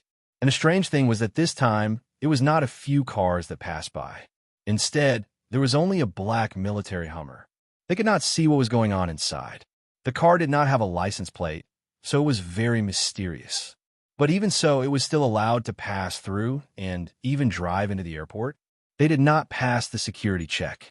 These people all walked through special passages and were personally led by the higher-ups. A military plane was still hovering in the sky, stirring up a gust of wind. Then a rope was thrown down. "Captain!" Someone stood at the entrance of the cabin and shouted down. Bai Juan gestured, and the problem soldiers immediately grabbed the rope and climbed up one by one. Each of them was very fast and very professional. They did not look like the lazy and arrogant people they were in school at all. Bai Juan was the last to go up. The plane did not even land before it flew away. The team of about 10 people began to increase their equipment for the second time on the plane. Bai Juan turned around and pointed at a small notebook. "This is the target we're going to deal with today. Remember their appearance and characteristics, as well as their gun techniques." Yes. After the research, there was still half an hour of rest. Everyone sat in the cabin in silence. Li Hailu looked at Bai Juan's side profile and lowered his voice. "Did you say goodbye to a Jew properly?" No, Bai Juan did not want to say these two words. He paused for a moment. "I asked her to wait for me to go back. It's not easy to be a military wife." Li Hailu nudged him with his shoulder. "Fortunately, you met a Jew. She was like this when you were young. If you asked her to wait, she would wait. She trusted you more than anyone else." "Yes." Bai Juan lowered his eyes and smiled. "So, how lucky was it to have such a wife?" Chapter 1302. There's still 20 minutes to reach our goal. The pilot adjusted the sound wave. "Captain, I can't fly the plane over. I'll be discovered." Bai Juan restrained his gentleness. His handsome side profile flickered under the light. "Let's jump down." "Okay." The pilot flew sideways. All the soldiers were carrying parachute bags and guns. Military green equipment would be more convenient for hiding. "Are you ready?" Bai Juan stood at the hatch and looked back. His black hair was messy, his eyes were deep, and his voice was buzzing in the wind. "I'm ready." The answer was very loud. Bai Juan put on his mask, and his eyes were as cold as a wolf's. "Those who offend China, even if they are far away, they will be killed." The last sentence was said in a very deep voice. That voice seemed to come from their chests. It was like the scorching sun in the desert. In their eyes, there seemed to be something that would never be extinguished. Even if they were fully armed and only revealed a pair of eyes, people could not help but feel that it was starlight that filled the sky. At the same time, it was in an apartment outside the school. A Jew pushed open the door. On this day, there was no smell of food in the kitchen, and the bedroom was also cold. She was stunned at first. Then she raised her head and looked at Alaska in the room. The big dog was also a little listless. It lay there and did not even raise its paws. A Jew immediately ran over and gave a dog food. Her eyes were very beautiful. Little brother left too suddenly, right? Woof! Alaska barked at her as if it had remembered something. It bit the hem of her pants and told her to go to the bedroom. A Jew's round tiger eyes turned. "What's there?" "Woof!" Alaska ran over by itself and touched the box beside the bed with its big head. A Jew was happy. "Did little brother leave it for me?" "Woof!" As a military dog, it was making a mountain out of a molehill for it to do this kind of thing. However, since it was its master's order, of course it had to do its best. Thinking of this, Alaska raised its dog head. The way it raised its head and puffed out its chest made a Jew want to rub it. Alaska was so scared that it shrank back and barked again. "Woof, woof, woof." "You want me to watch it quickly?" Aju raised her eyebrows.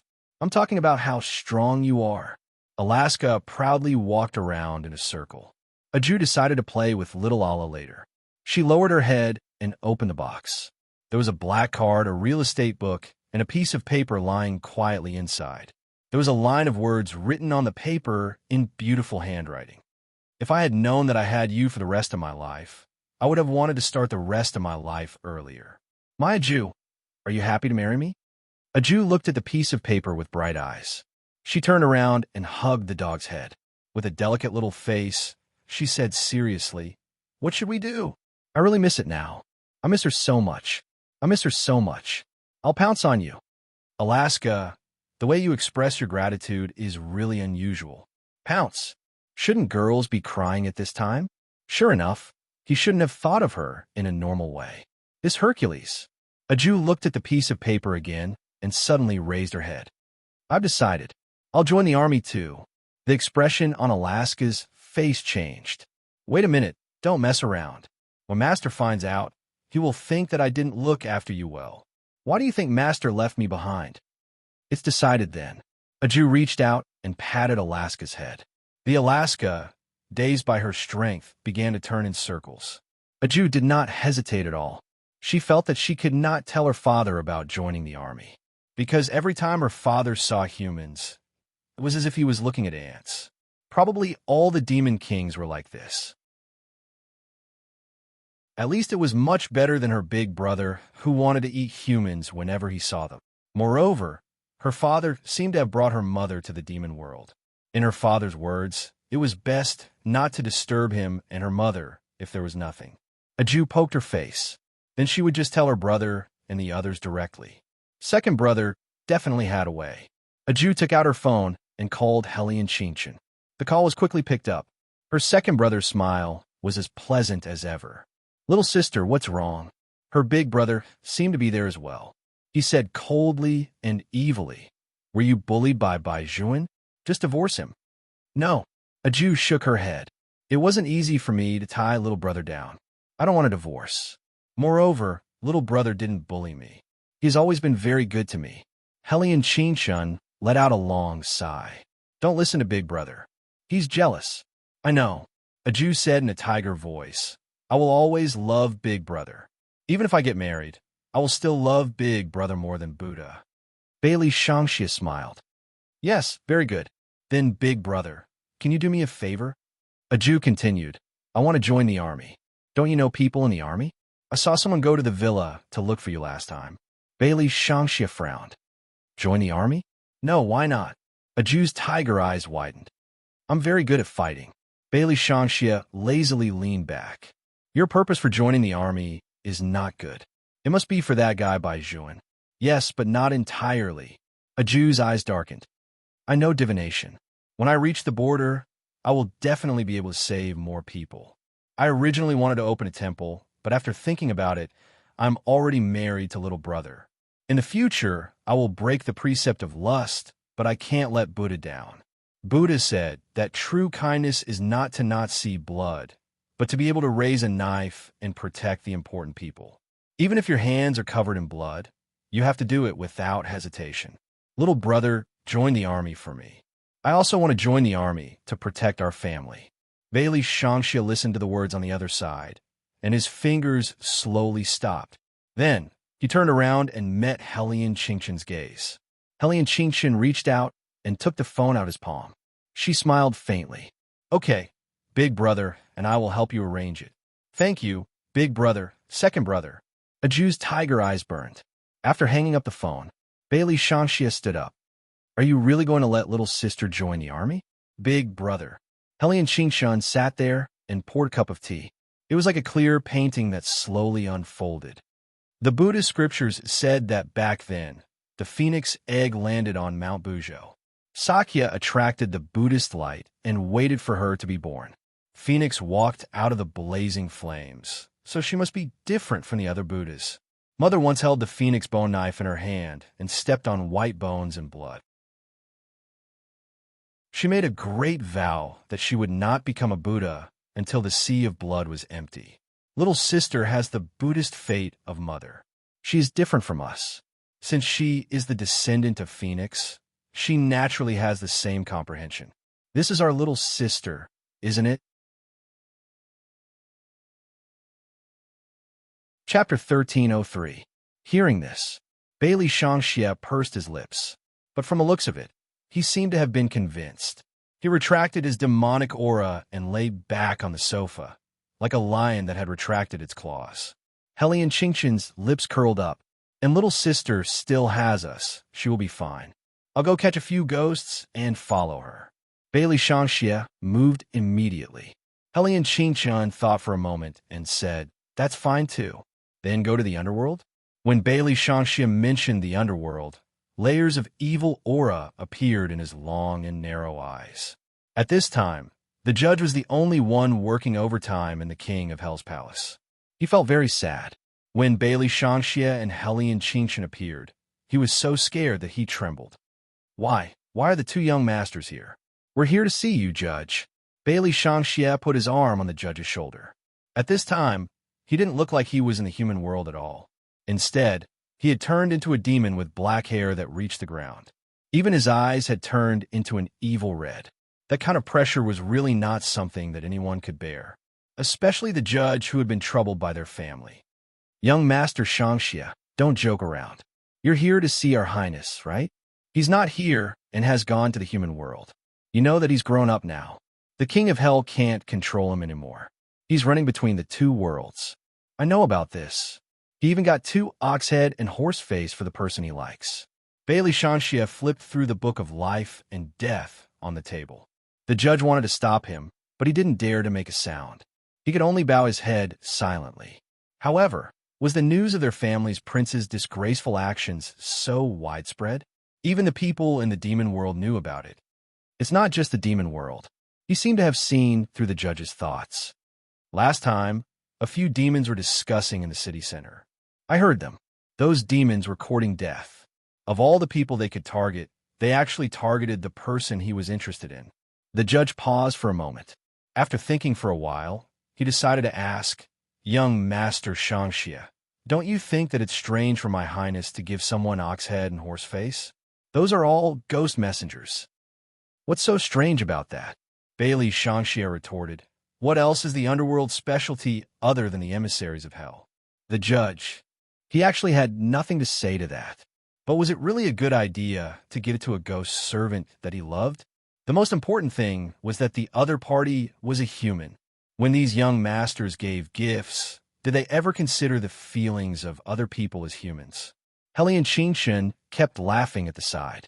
He didn't want to tell the judge that other than looking for the book of life and death, his big brother was also here to catch a few ghosts to play with his little sister.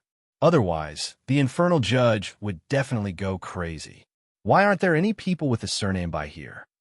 Bailey Shangxie flipped through a few pages and casually threw the book of life and death to the side. The judge quickly caught it. Young Master Shangxie is talking about the Tang family. Your Highness calls him Uncle Tang. Bailey Shangxie was very absent-minded. The judge was shocked when he heard that. Then, he slowly said, I don't know if young Master Shangxie has heard of such a saying. If a person is alive, he is not afraid of gods or demons.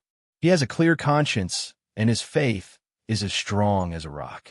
He will not be affected by the book of life and death. Bailey Shangxie listened quietly. A light flashed in his eyes. The person from the Tang family who dared to shoot at ghosts is one of the exceptions. After the judge finished speaking, he continued, the young master of the Bai family is also full of righteousness. Not to mention ghosts. Even Oxhead and Horseface don't dare to approach him. Hearing this, Hellion Qingqian raised her eyebrows. In fact, they came down this time to increase Bai Zhuan's lifespan. They didn't expect his life to be so tough. People who were not in the book of life and death were variables other than gods and demons. In fact, Hellion Qingqian herself was also a variable. After all, he was not like Bailey Shangxie, nor was he like a Jew. In his body, there was both Hellion Vivian's Buddhist aura and Beligaju's demonic vein and immortal root. Originally, he should not have existed in the world, but after reversing the reincarnation time and space, he was born. Since that's the case, then it doesn't matter if a Jew joins the army. With Baijuan's righteousness, the cultivation of Buddha's fate depends on righteousness in the end. Helian Qingshun raised her eyes and smiled at Bailey Shangxie. Bailey Shangxie raised his eyebrows. And we'll just catch a ghost? Ghost? The judge's expression changed drastically. You can't do that. Young masters, the underworld is different from the ancient times. We also have to clock into work and take inventory of the warehouse. If there are fewer ghosts, how am I going to explain it to His Highness? Bailey Shangxie slowly curled his lips. That's your business. Be good and work hard. We'll be leaving first. Wait a minute, you little bastards. Come back. A Jew did not know that her two brothers had caught a few ghosts for her in the underworld. The next day, she finished writing the application for a leave of absence. Wearing the military uniform of a recruit, she held the Alaskan in her hand and embarked on her military journey. Every year, the recruits would receive a demonic training on the first day. It was fine to be a female soldier, but a Jew did not apply for an art soldier or a military doctor. Instead, she wanted to be a special forces soldier with all aspects. Do you know how to shoot? The person who asked her was a female soldier in her 30s. She had neat short black hair, a military cap on her head, and straight military boots. There was even a kind of fierce beauty. Although her voice was very faint, there was no trace of contempt in her eyes. Instead, it was an ordinary inquiry. A Jew nodded heavily. I know how to shoot. When the captain heard this, he casually threw her a gun. Try shooting twice. A Jew took it and aimed her round tiger eyes at the muzzle of the gun. Bang, bang, bang. 3 shots were fired in succession. Every shot hit the bullseye. The surrounding recruits all had their mouths wide open. Was she really like them, reporting to the army on her first day? The female soldier looked at a Jew and smiled. She ordered the people behind her, tell them that there's no need to choose from the veterans for me. I already have a candidate. As she spoke, she raised her hand and pointed at a Jew. I want to take this little girl away. When a minister behind the female soldier heard this, he suddenly paused. Are you really sure? Of course. The female soldier curled her lips into a faint smile. This is the kind of person we need. After saying that, she looked at a Jew and asked with some interest, Little girl, you don't seem to be surprised that I chose you at all. With a small face, she said in a very serious tone, Before I came to be a soldier, I gave myself a divination. The divination said that I would meet a noble person, so this is normal. The female soldier looked at her cute little appearance and suddenly had the urge to hug her in her arms and rub her. She did the same and carried a Jew over. What noble person. Then come back to the Tang sect with me, little cute pet. Tang sect? Where her mother used to be? A Jew's tiger eyes lit up, and she immediately said, Okay. Chapter 1304. The minister's face was full of black lines as he watched from behind. He had heard before that the Tang sect never played by the rules when choosing people. As expected, the recruits were all taken away by them. This child was still underage, right? She would definitely regret choosing to go to the Tang sect in the future. After all, that place was not a place for girls to stay. Those who could go all had a man in their hearts. Moreover, all of them were not afraid of death. However, he did not understand. The current Jew was very excited. Her round tiger eyes lit up. She put her hand between her lips and whistled loudly. A majestic Alaskan ran over from the other side and squatted beside her. Unlike the wild snow of the Alaskan, the white cat's steps were very cold. First, it jumped on the back of the Alaskan. Then, with a kick, it jumped on a Jew's head. Its tail was wagging there. This beautiful big sister, can I bring Xiao by and Allah with me? The head of the army was stunned. When did these cats and dogs come in? Why didn't he know it all? Sure. The female soldier smiled confidently. In the future, these would be the cute pets of the Tang sect. A Jew smiled again. She thought to herself that if she had brought little Allah with her on the day they met, her little brother would definitely be happy to see her. The female soldier drove a desert military vehicle. The military vehicle had obviously been modified. The wheels were very thick, and when it rolled over the ground, it had a different vibration. Now that she had finished choosing people, she supported herself with one hand and jumped in. She did not sit in the driver's seat, but in the passenger's seat. She casually threw the keys to a Jew. A Jew immediately understood and jumped in with her arms propped up. She held the steering wheel with a very serious expression. The Alaskan and the white cat sat in the back. The scene was very cool. The military woman seemed to be very satisfied with the bunch of cute pets she brought. She put on her sunglasses and ordered, "Let's go." At the beginning, it was indeed very cool. But when a Jew started the car, the military woman tilted her head and almost tripped. "Damn, don't drive like that. Throttle. Slow down. Turn left. Child, that's not the left." Thus, a new journey began with a bang. 3 months later, at the southern border of Tibet, in the deepest part of the dense forest, it was said that it was the line of defense that terrified the enemy the most. Over there was a group of soldiers who were different from ordinary people. They belonged to the external force of the army and were the most special unit. They were not arranged according to their serial numbers, nor did they belong to any branch of the armed forces. The criminals overseas called them the Tang sect. The Huaxia people were most famous for Chinatown in various countries. This was the source of the Tang sect's meaning. In other words, this was the door to Huaxia, and they were the most trustworthy gatekeepers. This was because a belief was deeply implanted in their bones. If one day I have someone I love, I'll tell her, "Sorry, I can only protect you with my left hand, because my right hand will be free, ready to go into battle at any time." This was the Tang sect, a unique existence. In the lush forest, a pair of military shoes stepped on the fallen leaves. Looking at the young girl who was playing with the wild wolf's tail, he could not help but raise his hand and rub his forehead. "A Jew, come here quickly. There's a mission." When a Jew heard this, she raised her eyes. Her tiger eyes were very beautiful. "Another mission?" "Yes, so let those wolves go." The soldier woman walked over. "This time, it's a mission outside." A Jew let go of her hand and stood up. She seemed to have grown a little taller. Her bright eyes and white teeth were clear. "This is my first time going out. A special forces team will complete the mission with you." The female soldier patted her head. "Pack up and go out." A Jew nodded and asked, "How do I get there?" "By car?" The female soldier was speechless. "No." The female soldier decisively denied. "Someone will send you there." When they were carrying out the mission, they encountered something strange and need you to calculate. When a Jew heard this, she felt a little regretful. "Actually, other than divination, I'm also very good at fighting. You don't need to do this kind of thing." The female soldier smiled. "They're also very strong." A Jew withered for a moment and made another request. "Then I want to bring 10 buns to eat on the road." The female soldier was speechless. Could this request be higher?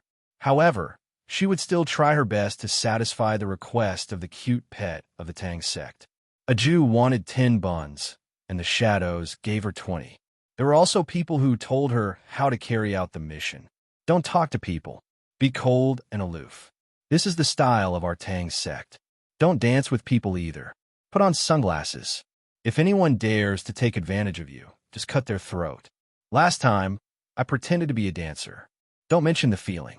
Damn it, being touched on the waist almost made me curse in public.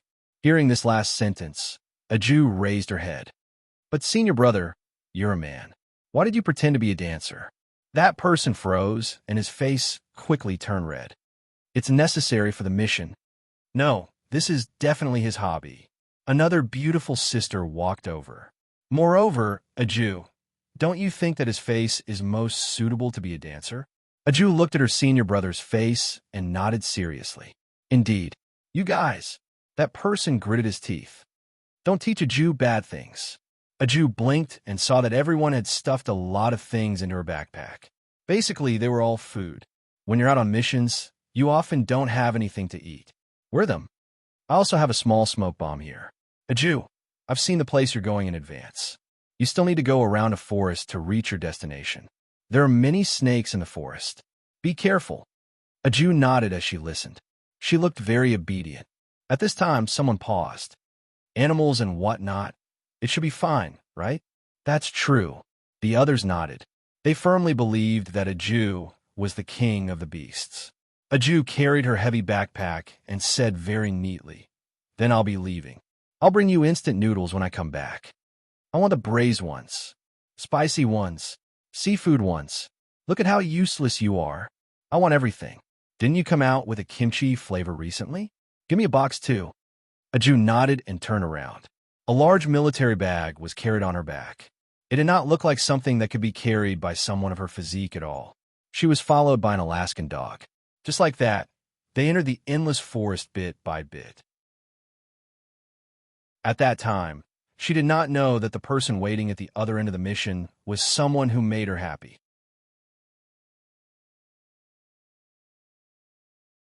Chapter 1305. To enter the mission area, one had to pass through a wild jungle. In China, there were many undeveloped tropical jungles. These jungles were basically at the border.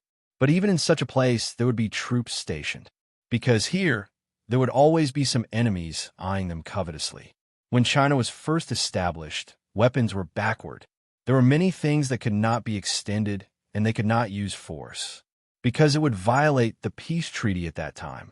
There was clearly an enemy invading, but after the alarm sounded, the enemy planes still wandered around China without fear. It was because of this treaty that the other party was like this. They clung to China and did not dare to shoot. At that time, in order to repel the exploration plane sent by the enemy and protect national secrets, an officer flew a plane and crashed into it. Not shooting was not a violation of the treaty. But this officer was only 26 years old.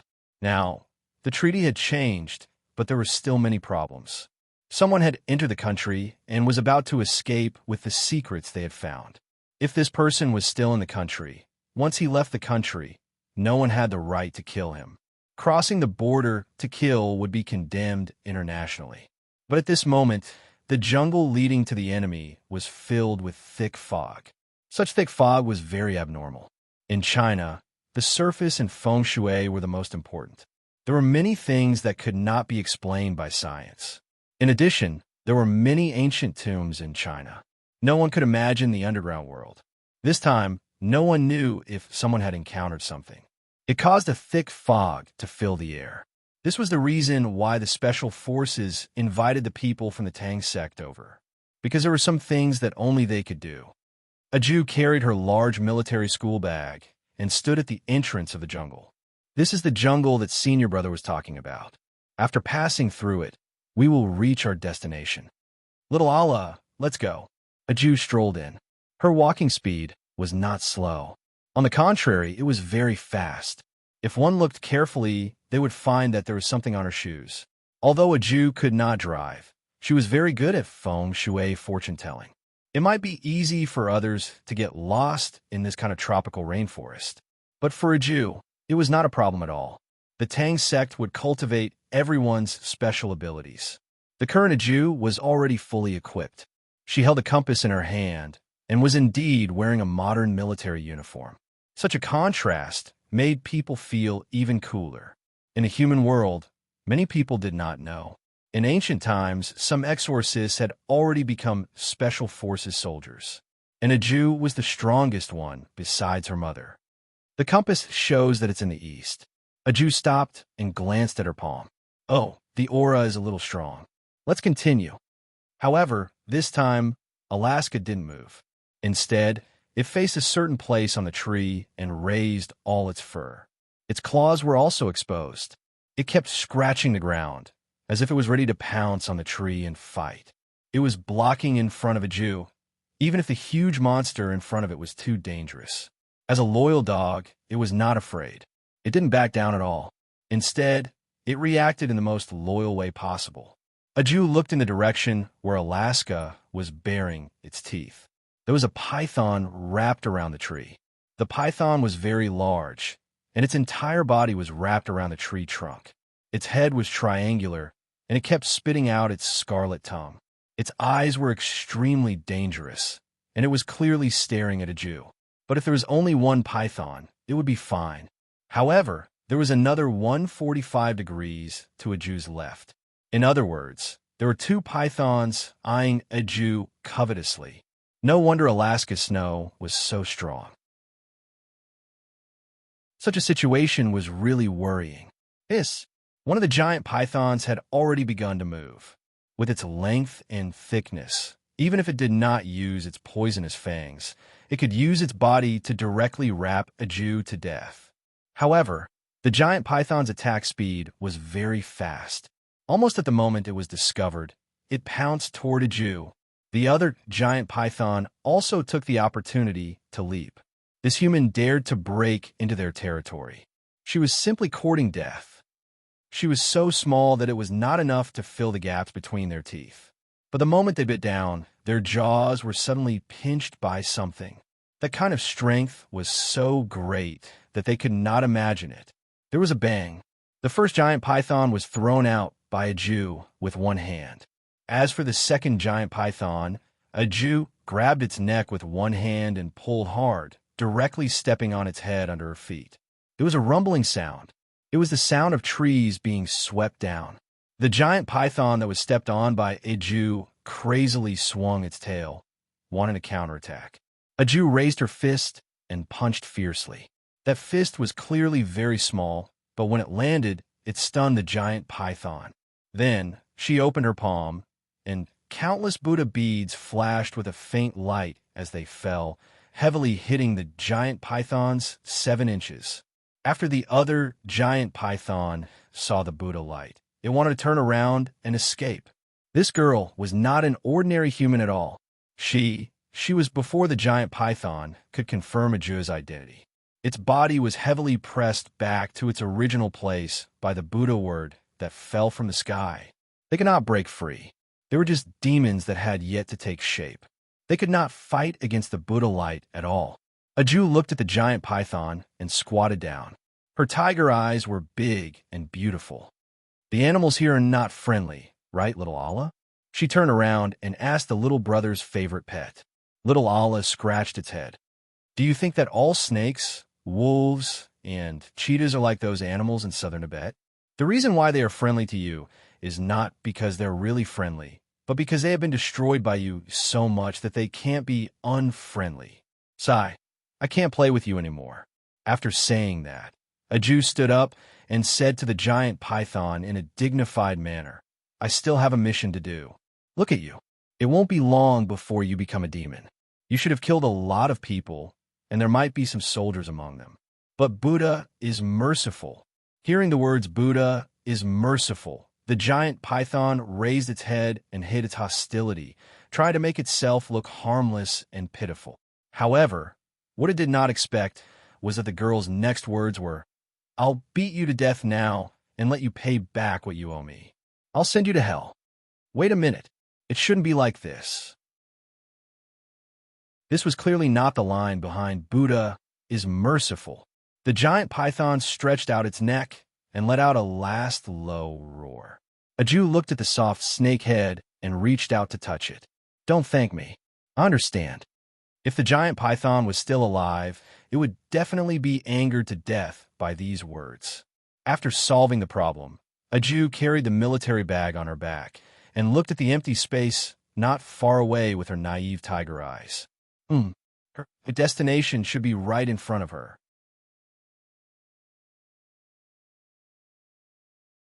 Chapter 1306. Aju's eyes were wide open as she lifted her school bag. As she walked, she said to Alaska, I don't know what exactly is here that can touch such a huge miasma. I have to hurry over. Otherwise, Willie's teammates will be in danger. The nagging voice gradually faded away with the unfathomable depth of the forest. At the same time, on the west side of the forest, everyone in the problem army was holding guns in their hands. They were wearing military green battlesuits that were the same color as the forest. Their faces were still covered with masks, but this time, their expressions were somewhat solemn. Even the large windshield couldn't hide the worry and irritation in their eyes. Captain, this is already our 5th lap. Every time we walk a lap, we will return to the original spot. Should we wait a little? When Li Hailu was on a mission, he never called Bai Juan by his name. Instead, he called him Captain. The problem army was the same. They turned their heads and looked at Bai Juan. In the past 2 years, they had received many missions, but none of them were like this one. Not only did all the directional positioning instruments fail, even the police dogs that came over were trembling. The strangest thing was the fog. Logically speaking, there should be wind wherever there was fog. However, this place was so quiet that it made people feel strange. What exactly did those people take from here? Why was this mission so abnormal? Everyone had a question mark in their hearts. There were not many people in the problem army. This group, including Bai Juan, only had a total of 7 people. Bai Juan turned his head. The deep eyes that were revealed by the mask were very eye-catching. He scanned the surroundings, then squatted down and rubbed the soil on the ground. It was not pure sand, but mixed with many stone fragments. "Is there a mountain on the west side of the forest?" Bai Juan asked the commissioner in charge of intelligence who had followed them out. That person nodded. "Yes, Captain. This mountain is very old. I don't know which mountain it belongs to. There are no records in the information, but it spans the map of China and neighboring countries." "Is there an ancient tomb on the mountain?" Bai Juan asked again. That person thought for a moment. "I think so. I forgot what it was called." "I know." Bai Juan stood up, but his eyes were a little heavy.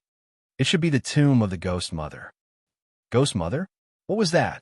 All the problem soldiers turned their heads and looked at Bai Juan. Why did their captain even know about these things? Bai Juan's voice was indifferent. "There are records in the Buddhist scriptures that the Ghost Mother is also known as Hariti, which is transliterated in Sanskrit as the Empress of the River Pear. In ancient times, a Buddha was born in the royal residence city, so a celebration was held. 500 people attended the celebration. Along the way, they met a pregnant woman who was accompanying them. Unexpectedly, she had a miscarriage midway, and all 500 people left her behind. She swore an oath that in her next life, she would reincarnate into princely residence city and devour all the children there. This was where Ghost Mother Ninechild had her miscarriage. It was said that her nascent divinity had become a Buddha. Her followers built a tomb for her in order to pay tribute to her, also that they could one day see her return. Captain, you even read Buddhist scriptures? They really can't understand the world of a top student. Since this Ghost Mother has become a Buddha, why is this place still like this? Shouldn't all Buddhas be good? Bai Juan looked at the fog that filled the sky. Not necessarily. When you leave later, don't look in front. Look under your feet and feel the thickness under your feet. Follow behind me and walk in a row. Yes. Although the problem soldiers had many questions in their hearts, they knew that their captain must have his reasons for letting them do this. Therefore, no one said anything. They lined up in a row, closed their eyes, and walked forward bit by bit with their legs close to each other.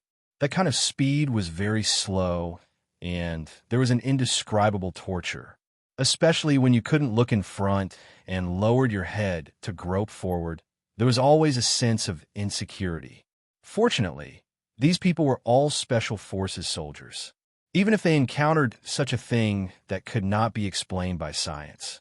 They were not afraid to lose their minds. In fact, whether it was novels or movies, they would all tell us the same thing. When danger came, don't think about how to escape, because you would never be able to escape. Instead, you had to find a breakthrough. The more stable you were, the more likely you would be to survive to the end. Just like Bai Juan and the others were now. If one of them did not have strong willpower and wanted to retreat, what they would face might be an infinite circuit or something even more terrifying. After walking like this for an unknown period of time, Bai Juan's military boots finally stopped.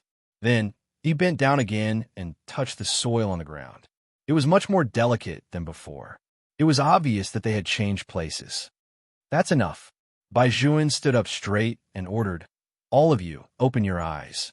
First, look at the ground under your feet clearly. Then, walk forward."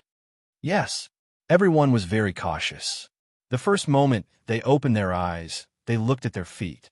There was a person in the middle who was very dangerous because if he was a little further away, it was very likely that he would miss a step and fall to the cliff beside him. Fortunately, the other person did not walk directly. There was a snake coiled under his feet.